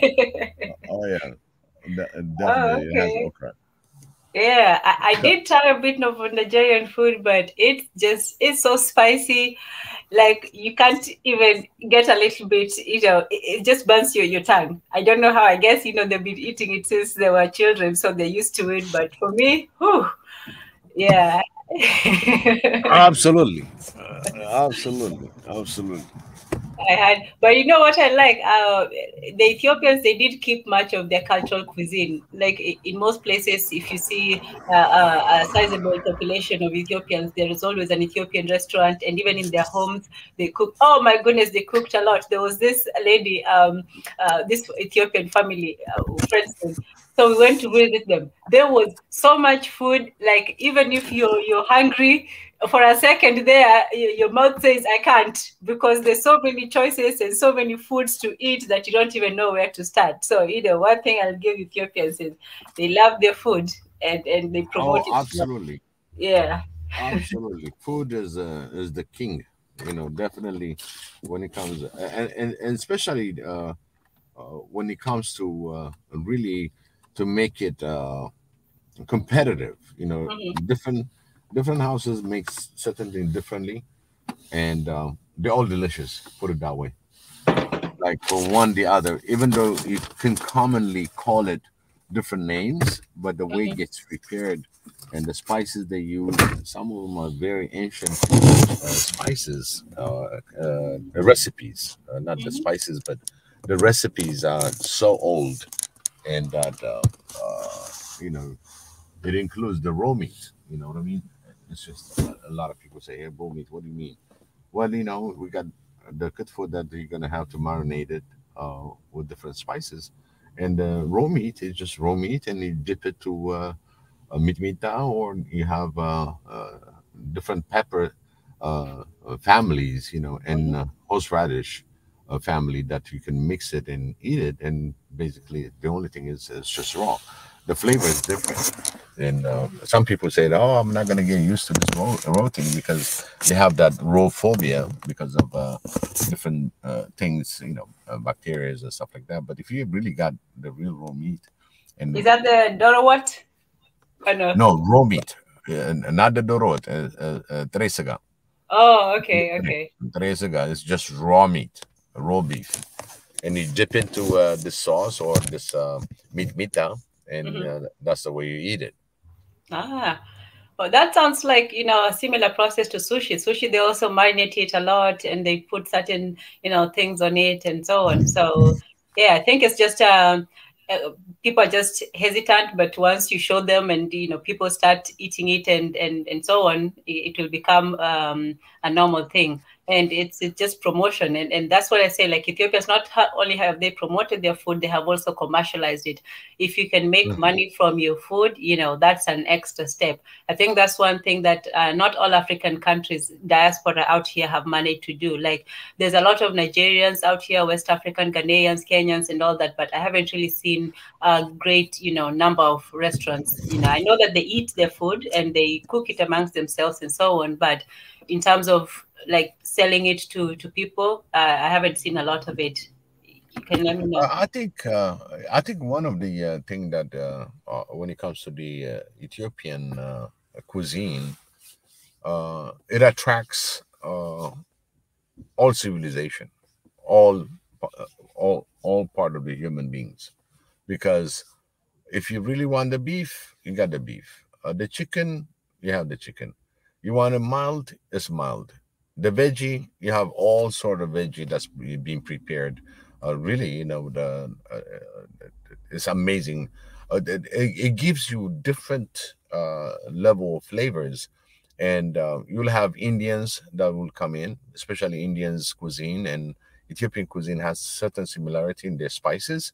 So you'll have the Indian community coming in for just to, if they're vegetarian, they eat the vegetable, and that also gives you the open fish. You got a fried fish, or you can have a fish cut for or anything else with a seafood level. You know what I mean? And I think that became like, oh yeah, I can have some veggies in there, I can have some chicken in there. So it was an option open to any part of the world. They will be able to taste it. Like when you talked about sushi, you have to really have the understanding of the seaweed, okay? And the seaweed, and on top of that, you have a raw fish. So a lot of people get scared, it's like, nah, I'm not gonna be able to eat that. You know what I mean? Because Yeah. already you said raw. Yeah. So the way you get people to eat sushi is like it has to be vegetable based, with no fish in it, or you can have, you can kind of cook it, and you can ask that. Actually, they will caramelize Yes. it for you and Yes. present it to you. Oh, it's cooked, but it's rare. And people can get used to that. But when you go to sushi places, you don't want to go through that trouble. This guy's new, this lady's new for the sushi. You get to the basic. Just get the vegetable, the California roll with the cucumber and rice and the seaweed. Once you get accustomed to that taste and flavor, then you can up notch yourself to the next level of fish. So you Yes. can go to the salmon, you can go to the tuna. So if you bring somebody and you tell them you're gonna eat that tuna and salmon, they're like, no, hell no, this is not it's not cooked, you know. Yes. Yes. It looks strange to somebody who hasn't experienced it. Yeah, so yeah, Ethiopian food has something for everybody, especially now that this vegan explosion, like a lot of people are becoming Well, vegan, vegetarian, what is that? vegan, the vegan option. Yes. Yes. So, a lot of people, like especially Black Americans, they're becoming more vegan based. So, Ethiopian food has a lot of options for that. You can still have your vegan and still, I think most of the rest of our food is, I think Nigerians eat the most meat, I think. I'm not sure, but a lot of their foods are meat based.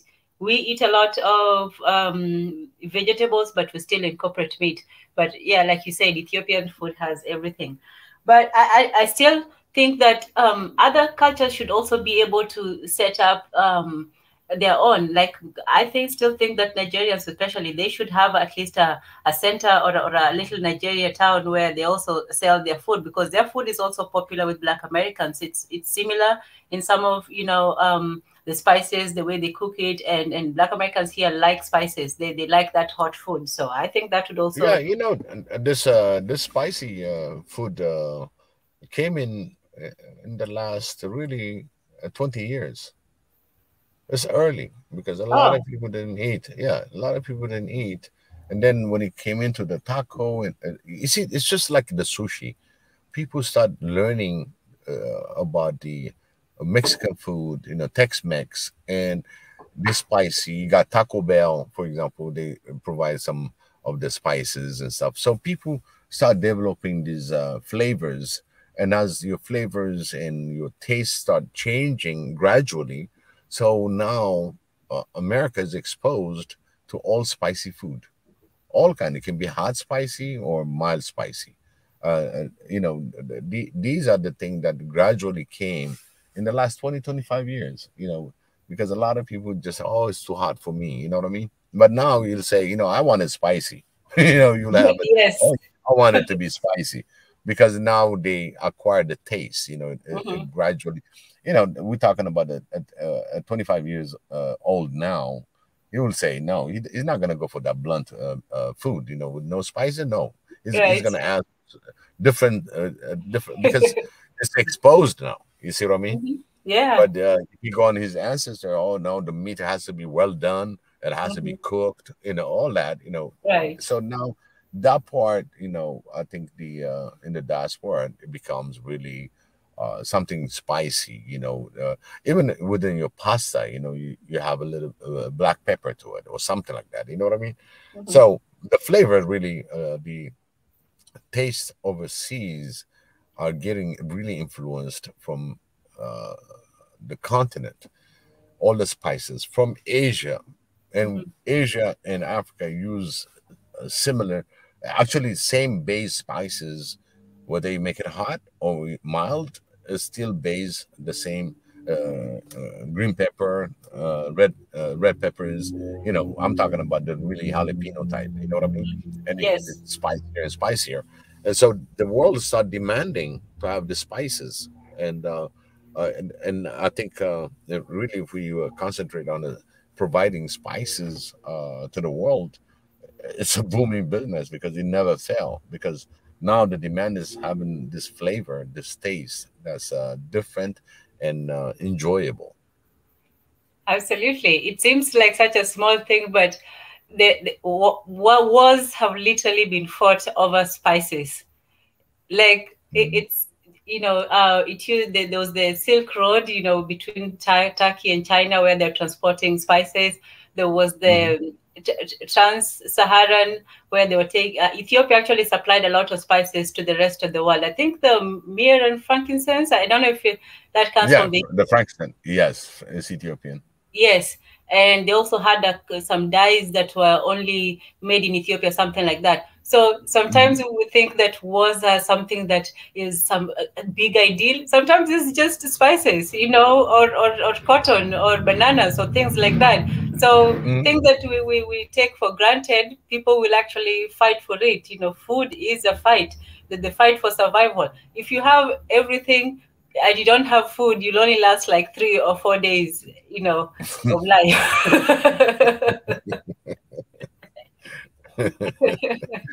Good. Oh boy, there's one more thing that it just happened that at the same time we laughed together about this, and then Sam just put Taco Bell should be prescription for constipated people. True. I see a lot of people that comment. As much whenever I get Taco Bell, I don't go with the burrito. Okay, that's me. Okay. I go to the simple one is chicken quesadilla. It's chicken in there, quesadilla, and let me do the spicing. You know what I mean? It's I a agree. There's no way to really mess up chicken. Anywhere you go, if you're in a strange environment, yeah, it's there. I keep it simple. But the minute you see the thing is, people that do not understand some of the spice mix, okay. And if you don't identify that spice that's against you, because for me, I have my stomach that digests anything. You know what I mean? I can take anything and I just process it normal. But there are people that are very sensitive how they process their food. You know what I mean? And there's certain ingredient like the cheese and the sour cream, and then he put some spices and he trying to handle your bite of spice. That combination, it becomes an explosion. And the beans in there, they have a it creates the explosion. I think everybody had. In fact, there's a lot of little YouTube and TikTok. Oh, that already he's running. You know what I mean? You can even see that, and it's been like that for as long as I know, about 30 years. I know for a fact that people do say that. But again, you gotta understand. It's still running. Yeah, they still go back. They still go back to Taco Bell. No one. But again, the flavor, it just cannot. Yeah, resist. It's still better going in. That's right. It's how you come out.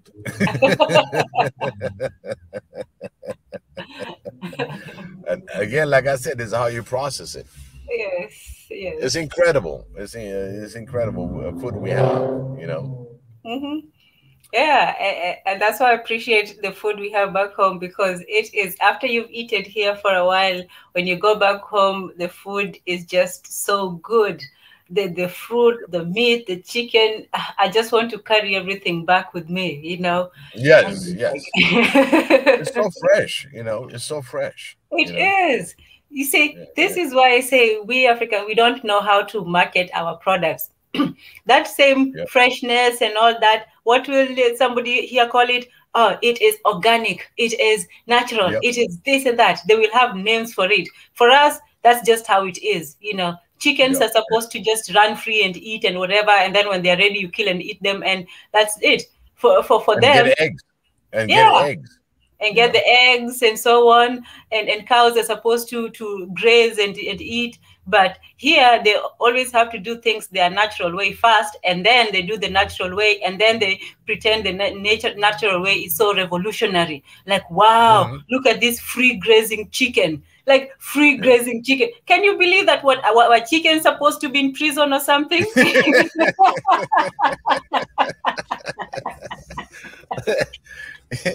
You know, I only create a fence, you know, to maintain my to maintain the safety of my house, but I'm not gonna fence in my chicken. Of course, you know, when you become an industry, you know.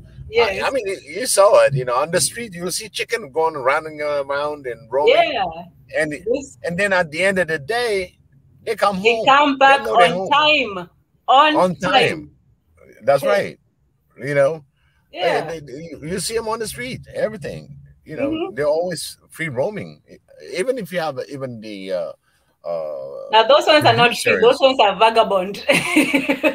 Yep, a lot of them.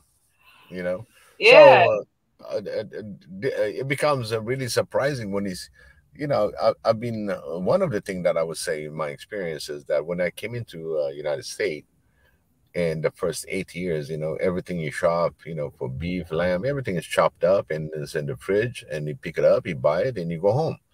So when I went back home, my father had a sheep ready for me to slaughter. And one thing that personally to do it, or for you to eat? Me, listen, me and my dad used to slaughter the sheep and skin it and get the meat. And there's specific meat that how you're gonna cut it and put it in the fridge. Okay, I've done it since I was a little, ever since I remember, all the way to 18. I've done it. Okay. So every Saturday business, because we don't have a giant that you're gonna go and purchase your meat. We don't do that. You know, in Africa, we don't do that. Yes. So you slaughter everything home. Everything is processed home. And at the same time, there's a river that runs behind, so everything goes through there. You know, no problem, because nobody talk about that. But again, what happened to me is that I got so sensitized that I have my knife. You know, I got a specific knife just for that. You don't cut onion with it. You don't touch anything with it. This the time that I'm going to use it because it's so sharp. It's a very sharp blade. And my dad, when I was abroad, he maintained it. He oiled it, make sure it doesn't rust. He sharpened it. And today is the time for me to slaughter that sheep. And what happened to me is I was already, I understand, you know, this is the thing. It's in my honor that he's doing it. But my hands start shaking. I could not use the knife. And this is my knife. There's nothing strange. So until my dad said, he looked at me, he said, I know you've been sensitized in the United States, you're looking at it as a pet. This is food. Yes. You know, he said, this already gave it a name.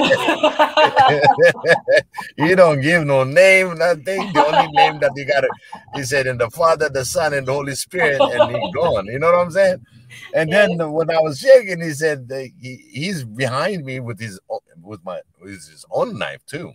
Because he's going to help me to ship it to skin it, right?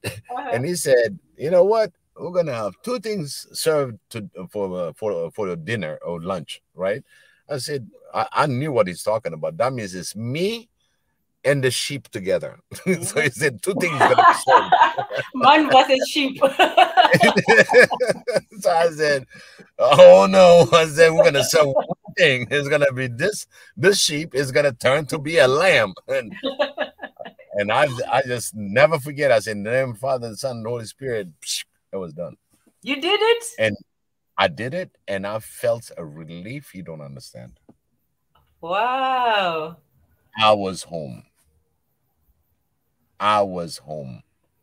You understand?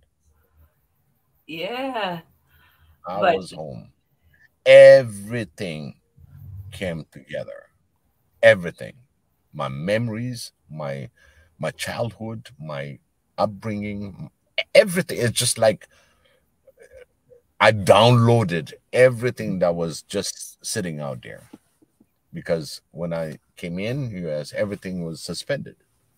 All the natural thing that I used to do is suspended. Everything that I feel is suspended. So the minute I had slaughtered the lamb, I understood it's the way of life. This is how they survived back home. So everything came. It's not a fridge that you're going to open and try to get, I'm going to buy meat or anything. This is 1988. So people, the grocery, who's going to buy from grocery? If you can afford to, it's a big family that I have. So a whole lamb is going to feed the whole family for a week. And don't forget the guest that comes. Yeah, you always have guests that's coming in. Yeah. So you cannot just keep on going on grocery.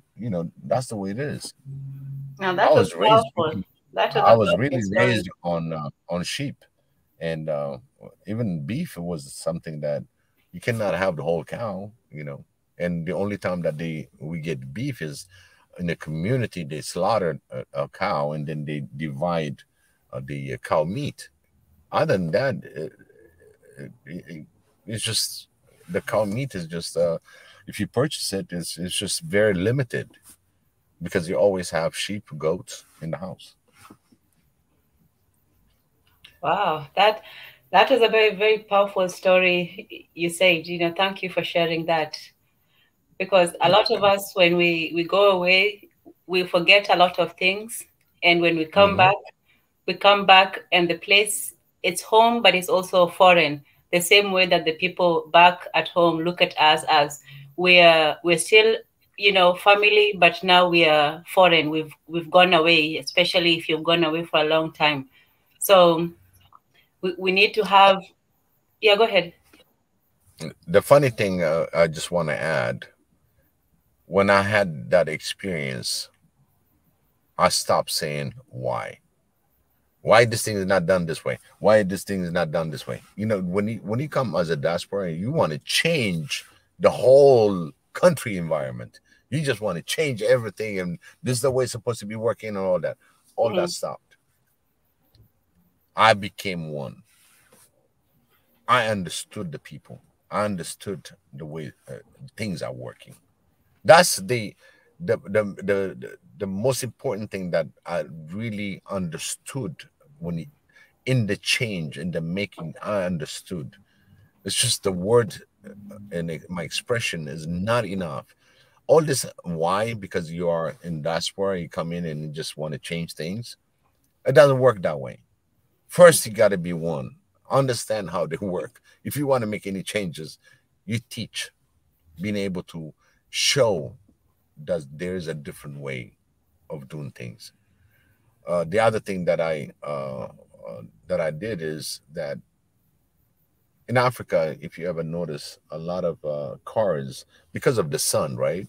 All the dashboard is torn apart, right? Yeah. And sometimes you see they put cover on it and they put all kind of stuff on it, By the way, it's very hazardous because if you slam or if you do anything, that whole thing is going to cover your face.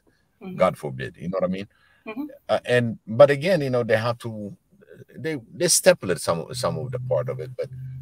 And I showed this upholstery guy. I said, you know what?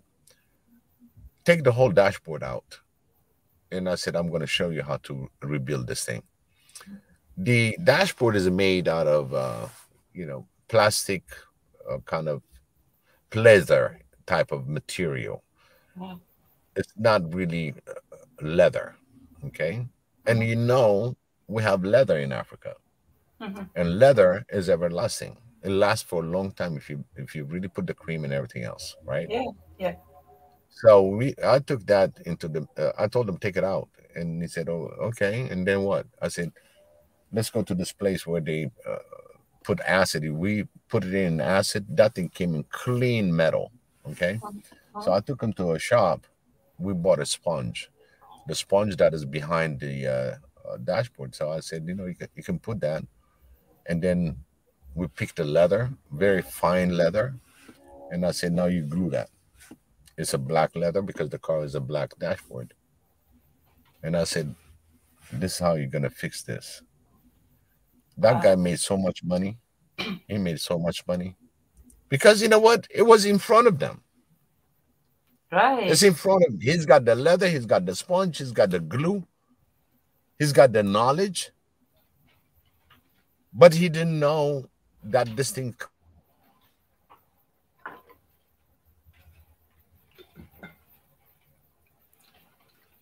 Biggie? Okay, if you can hear, you're silent right now. I don't know if you accidentally muted. Yes, but to The thing is that you just, if you know something, share it. Yes, absolutely. Every time that you go there, don't try to say, you know, especially for diasporas that goes there, don't say, hey, you know, you should do this, you should do that. No, this is not. No, show them hands-on. You know, show him. I walked him through the process, and he saw the magic, the knowledge he's got, and my little pointing out where he can get parts is another knowledge. Acquiring supply chain. So I showed him this is where it is. You pick it up. You got the glue. You got the knowledge how to glue this thing. That's literally showing a man how to fish. And there you go. And that's exactly what we should do. Instead of being negative on what they're doing is wrong, is just show them there's a better way to do it. When you spend a little time for these key people that make decision and how certain decision can come about, that itself, it changed the whole thing, how it gets done. Like these people, he's the head of upholstery. He teach them how to, he showed them how it gets done. And guess what? He opens another shop. Yeah, the other one opened a shop because he's got this knowledge now. And everybody becomes independent. They open mechanic shops, upholstery shops. There's different things. I mean, this guy eventually was really super famous for it. Now he understood that he can get that leather. Now he changed the way he does his upholstery for cars. So basically, he's putting leather instead of having the pleather, that pleather type of material. Now he'll ask you want a leather or you wanted the pleather, the original. If it is not leather that came in with, there you go. You got I a hope leather he gives you credit for it. I hope he says you and mentions you and thinks about you when he is enjoying. Oh my God! And listen, every time that I went home, he always come with something. He brings sheep. He brings things. Beautiful. Oh wow, that's beautiful. Give me a driver, or if I get a car, I mean, name it. Oh, see, this is what we need right here. When you know, we don't need, you know, Africans. So you may need to change mentality, but you know, the best way of changing somebody's mind is doing something good for them. You know, if you want, you can talk to somebody all day and tell them the goodness of, you know, how good you are and so on. But if you show them a way that will help them in their lives, oh man, they will listen to anything you say. Not anything, but they will be. They will be anything positive. Sorry? Anything positive. Anything positive that you show them, and once they learn that, and the next thing comes, they open. Yeah. Africans, let me tell you something. We Africans, we have, our brain is like a sponge. It's starving. Anything that it gets, it learns it quick. Always, you know, we're open to learn. It's just sometimes they put some garbage in it. You understand? Yes. Because every African child is a smart child. Every African child is a smart child. It's just an opportunity. You got to give them an opportunity. You got to teach them the right information, not garbage in. You got a garbage teacher, you're going to put, when you time you're done, garbage out. That's what I always said. The quality is not there. Garbage in, garbage out. But if you're going to be having really the real educator that can really educate, known his subject. And there are people that are smart. Of course, you'll have smart kids that's going to come out because they encountered the smart teacher. Okay, that goes right into brain and put the right information, correct information with the experience. And when he comes out, when he graduates from there, this kid is a quality because he's got the right tools, the right understanding. But if you have a teacher that's teaching because he teaches, it doesn't mean he teaches you everything that you need to learn. Basically, scribble on the board and take your homework, got your homework done. There's no passion. But those teachers that are specifically dedicate their time to educate and go beyond that, those are the ones that makes our children successful.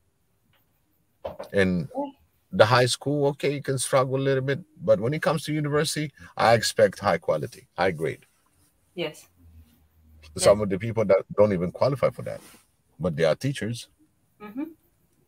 So that's what I call a garbage in, garbage out. That And has to sometimes stop. also, even when good things go in, sometimes they also Yeah, go ahead. sometimes even the good things go out if it's not used. If you give somebody, positive messages and all you do is talk, that's why I said your example is far more powerful than giving somebody a 5-hour lecture about, history and politics and so on. People will listen to you if you show them something that benefits them, if you show them how they can change their lives in an actual Hands-on. Hands-on. Yeah, hands-on, exactly. Hands-on. Hands-on. You can Lead have by the tools on example. your side, but if you don't have the practice, it's not really going to go too far. You can say 100% true things, but if it's not helpful to you, why do you, like children always ask, why do I need to learn this, when they're learning things in school? And I feel that as adults, we should give them a reason why they're learning what they're learning. It's almost hopeless to sit there cramming, tables and all this information when you don't see the use for it. So when we show people the use of something, the use of a certain information, that to me is more powerful than, teaching them, the truth. The truth will come, but you need to meet people where they are. If somebody at that time needs, a wheelbarrow and you presenting them with, quantum mechanics, you're not being very helpful at that moment. No, absolutely. Absolutely. It's just always lead by example, teach by example, give them scenarios. And I mean, there's a different style of learning, Yeah. Did you use everything that you learned in college? No. No. Some of it is still dormant, but when it's required, Yes, you you can will bring have it. that up. Yeah. No, it's a point of reference. It's a reference. The education becomes like a reference. Yes, I know about this, but it's been a while. Now I can revise it back, and I know exactly I can be on track if that is required. But the whole in general thing is what Africa needs is more, like I said, big brothers, that could reach out. And for me, even if I was abroad, I came in to reach out to this brother and how to show him how this thing is done. Is it my professional? No, it's just I have a method and to how I process things. This is the problem, and I find a solution. And I found the solution, and I ask questions. People don't ask questions, because when they ask questions, sometimes they feel intimidated. So Yes. you have to have somebody that's gonna ask me a question. I'm not gonna look you any lower. It's just I'm gonna help you, because Right. question raised should have an answer to that Yes. question raised. Not Yes. looking at the person again. On our discussion, always I said, do not criticize the person. Criticize the opinion, whatever you think. But again, when somebody's asking you want to learn something, give them a truthful, honest answers. If you don't have the answer, don't try to fudge it, because he's gonna Yes. doubt Yes. himself. So Yeah. you're not frank with him. So our communication should be open. If you have a question, question it, and that's why we even have One Africa now, that everybody's gonna voice themselves. So well, every time that we're gonna say something and they ask something, I can see something in the comments. Sometimes it gets a little bit stringent, but at the same time, we gotta just stop on one point. It's like he's asking a question. Yeah. Because he didn't know any better. So let that person have the opportunity instead of bashing him down like he doesn't know anything. He's just questioning. So when he poses himself on this kind of questioning and all these people are reading his question and one bash him out, it's not fair because he's questioning. He didn't go anywhere. He's asking. So if you know the answer, answer it. If not, don't bash him. Just let somebody else to answer him. So the problem in Africa is that they don't know how to ask the right questions. They don't ask because they feel embarrassed and like, oh my God, if I ask him that, I'm going to look stupid. Do you know that? Yes. You see what I mean? I should have known that, right? No. It's always good to ask question. It can be, there's no stupid question, to tell you honestly, because that person doesn't have an answer for that. That's why he was hesitant to ask that question too. But he has this urge and he felt comfortable to question it. So the one that hears it should have the guts to answer him to the question, not looking at him inferior. You understand? So we lack that kind of communication because everybody want to be. And that's why we have to be curious about each other. That's why we have to ask questions about each other and not just assume that what we know is all there is. Even if you disagree with somebody, we're not all going to agree. We're not going to be all of one mind. We're not a one mind kind of person. Everybody has a voice. Everybody should be listened to, and everybody should feel free to ask questions because, like you said, you're not going to learn unless you ask, and wisdom begins with questions. If you're seeking knowledge or wisdom, you're not going to presume that you already know it. If you already knew it, then you wouldn't need to find it. And humans have been trying to find the answer for years and years. Bigger minds, older minds have been at it. So we're just continuing with what our people have been doing for the longest time. It's not easy finding who you are and living with other people, but that's what we have. Absolutely. Absolutely, and that's the key from one of this diaspora topic today. We just got a few things that we're going to laugh about, but at the same time, it's very important that the key is diaspora night tonight, and at the same time, talking about your experiences. And these are experiences that I shared, personal experiences, and I hope I was expecting a lot of people that are going to join this. This conversation, but again, I can see it on the comment section. There's a lot of issues that goes back and forth, which I really enjoy because that's how we progress by bringing issues, by questioning issues, and that also as a diaspora, we should motivate our African brothers and sisters in the continent. Don't be ashamed to ask a question because question is always a knowledge. Because a lot of people got this pride. Oh, if I question that, they got doubt. So what we do is we just empower them, and give them that strength. There's no stupid question. Any question is a question because it's a question in your mind. You don't have an answer for it. If you don't have the answer for it, that's why you formulate the question, and being able to spit it out, and bring it up front, you'll get the answers. If you don't ask the question, you're always going to be missing out a lot. You're always going to be in a doubt. So you'll take the doubt out. Every time you question something, you take the doubt out because somebody's going to answer your question. Yes. So I encourage all our brothers and sisters to bring the questions because those questions comes with a solution. Somebody knows. If I don't know it, I'll find somebody. I'll search it out and find somebody that can answer that question. And also for us, diasporans going back, we should also go with that attitude of wanting to learn. Some people go back with some arrogance about, I know it all, and I'm here to teach you all, and that does not bode well for people. You can't just walk back in and say, you know, firstly, you have to calm down, you know, settle in, observe, even Mm. you ask questions, how are things been, what are things like, and so on. So you just sit back and just become reaccultural to it, because like you said, there are some effects of going outside. You become more westernized, you become used to a certain way of things, and when you come back, it takes a lot, you know, for you to come back and be, you know, who you are. Like, you know what I'm talking about? Yes, yes, and Yes. that's exactly what I told you when I slaughtered a lamb, the Mm-hmm. sheep, right? Mm-hmm. Yes, absolutely. I came into my senses. Yes. I didn't- I, s- I cannot when I this is my second day.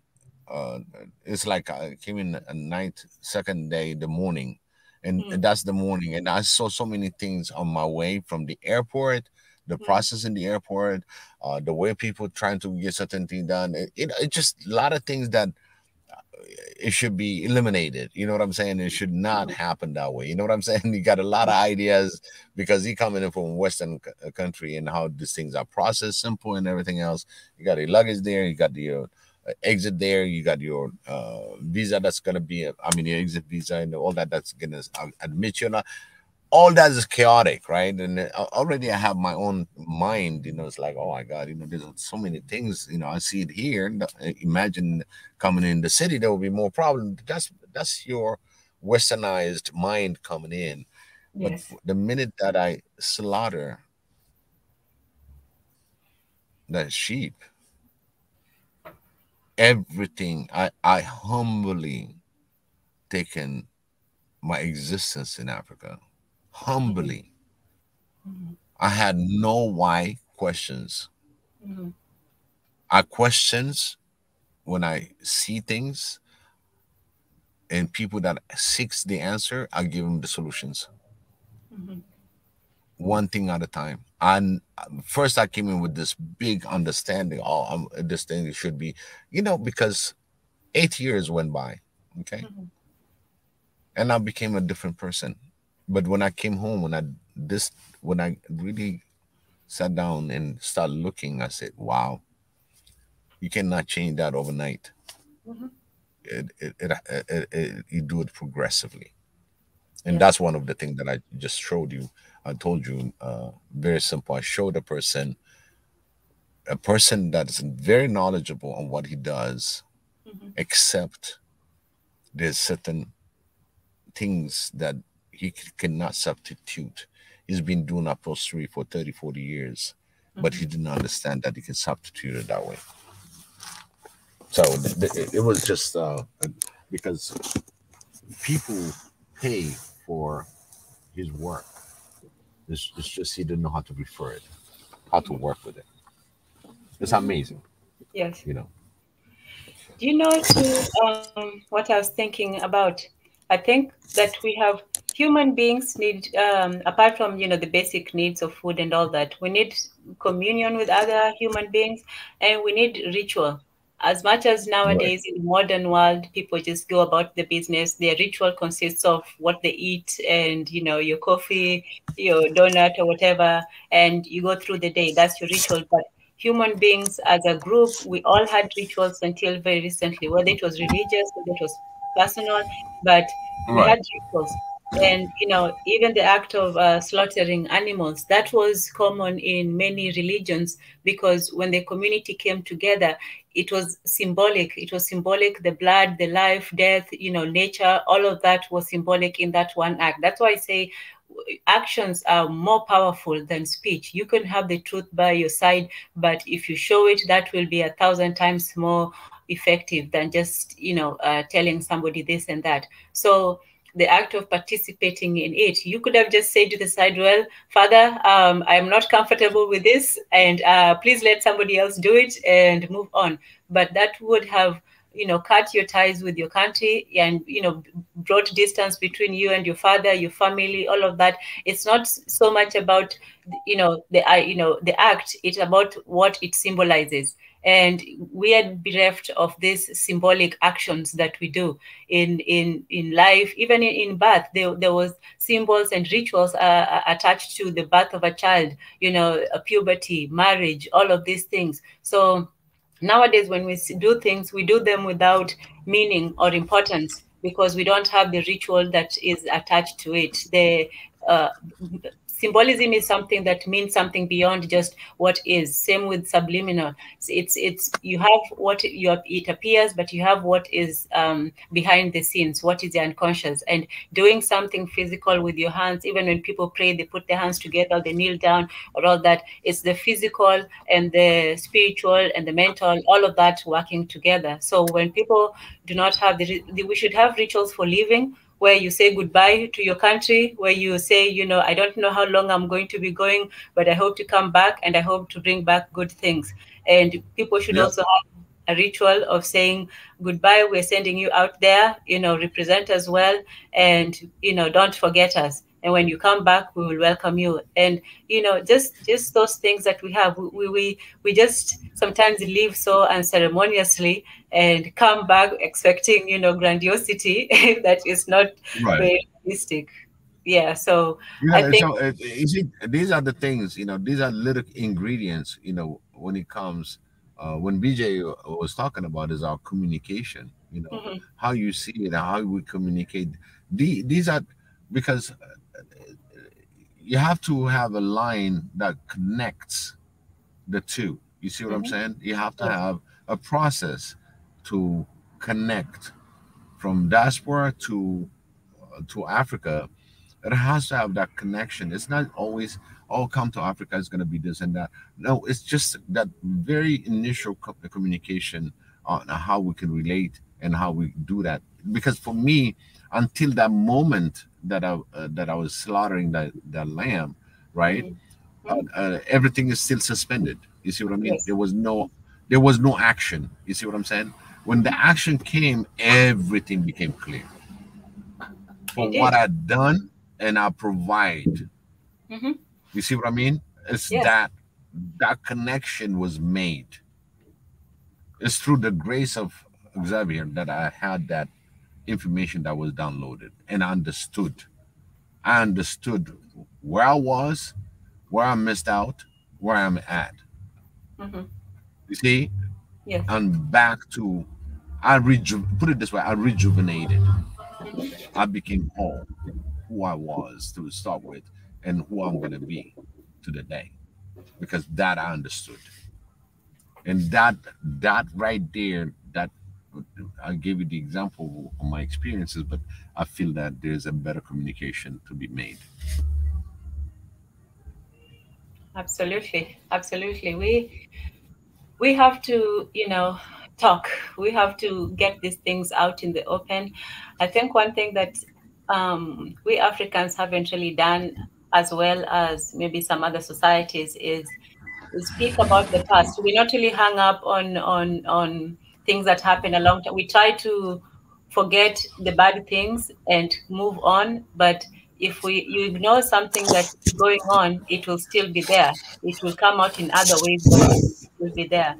So just us communicating amongst each other, talking, it alleviates the ignorance and bigotry. Most of the bigotry, I think, is mostly based out of ignorance.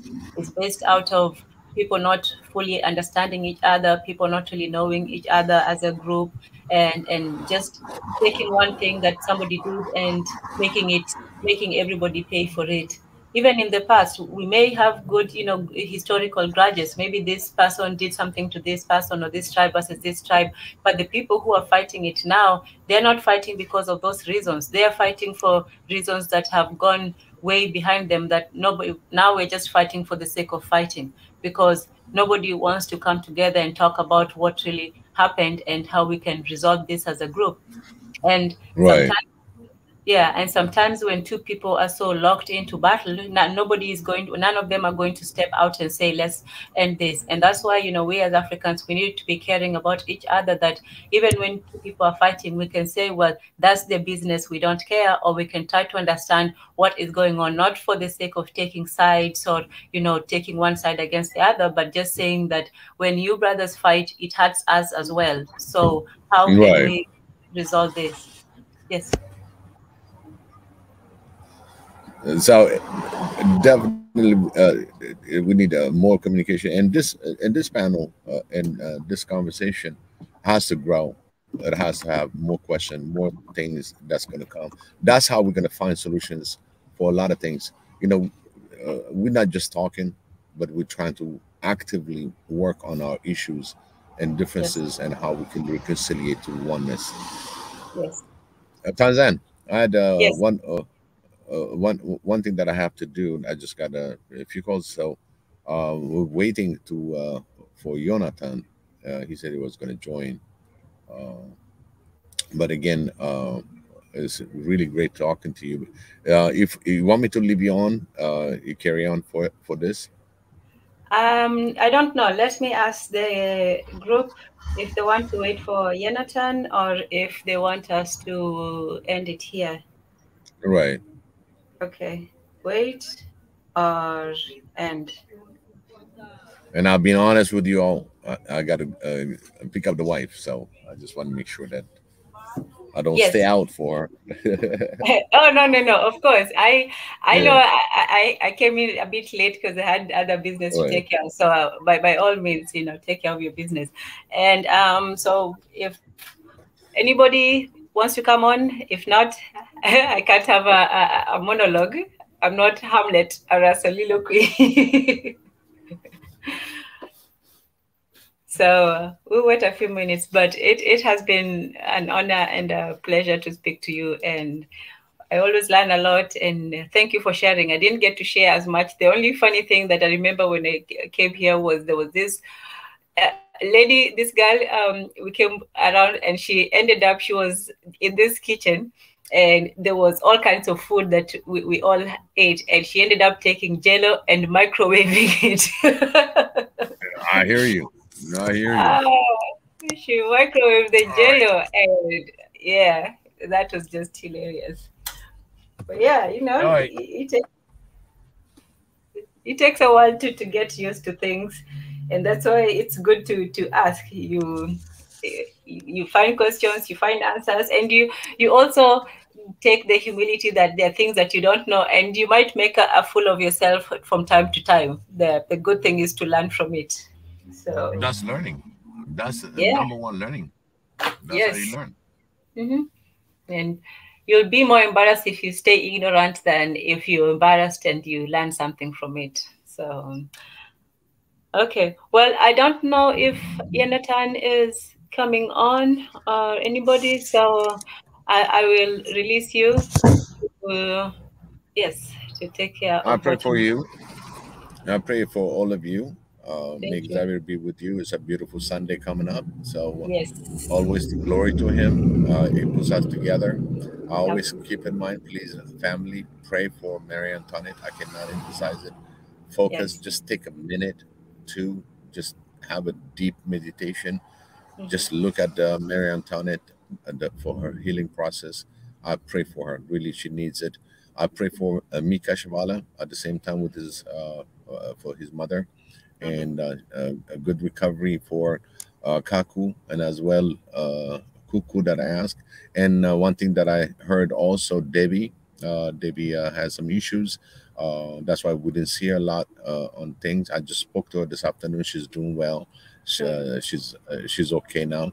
But I told her, you should have just reached out for me, and we Yes. could have pushed a good prayer for her too, and she keep on recovered. And for all of you that are suffering from any illness, I pray to God here to give you the blessings and the healings Hmm. within your soul to your Yes. body, and all that cleansing may rain upon you all. And I bless you in the name of the Father, the Son, and the Holy Spirit. And thank you, my Lord, for giving me this opportunity to speak to all my brothers and sisters that are out there suffering. Keep them safe, my Lord. Keep them safe. Get them out of the suffering, because He told us, He promised us, for those that are getting prosecuted and those that have been suffering are the one that are going to be targeted more, and to giving them a heavenly life. I thank you, my Lord. I appreciate that for everything that you've done for me and my family in here on One Africa. I would greatly, gratefully, graciously thank you, my Lord. Xavier Hoy, thank you for sending your child, your only begotten Son, in the name of Jesus Christ. Amen. Thank you so much, Biggie. And have a wonderful rest of the day. And thank you for sharing and being here for everyone. Thank you. Thank you so much. It's a wrap, right, Tanzan? Yes, it's a wrap. It's a wrap. That's it. Peace, All right. everybody. All right. Thank you. Bye-bye.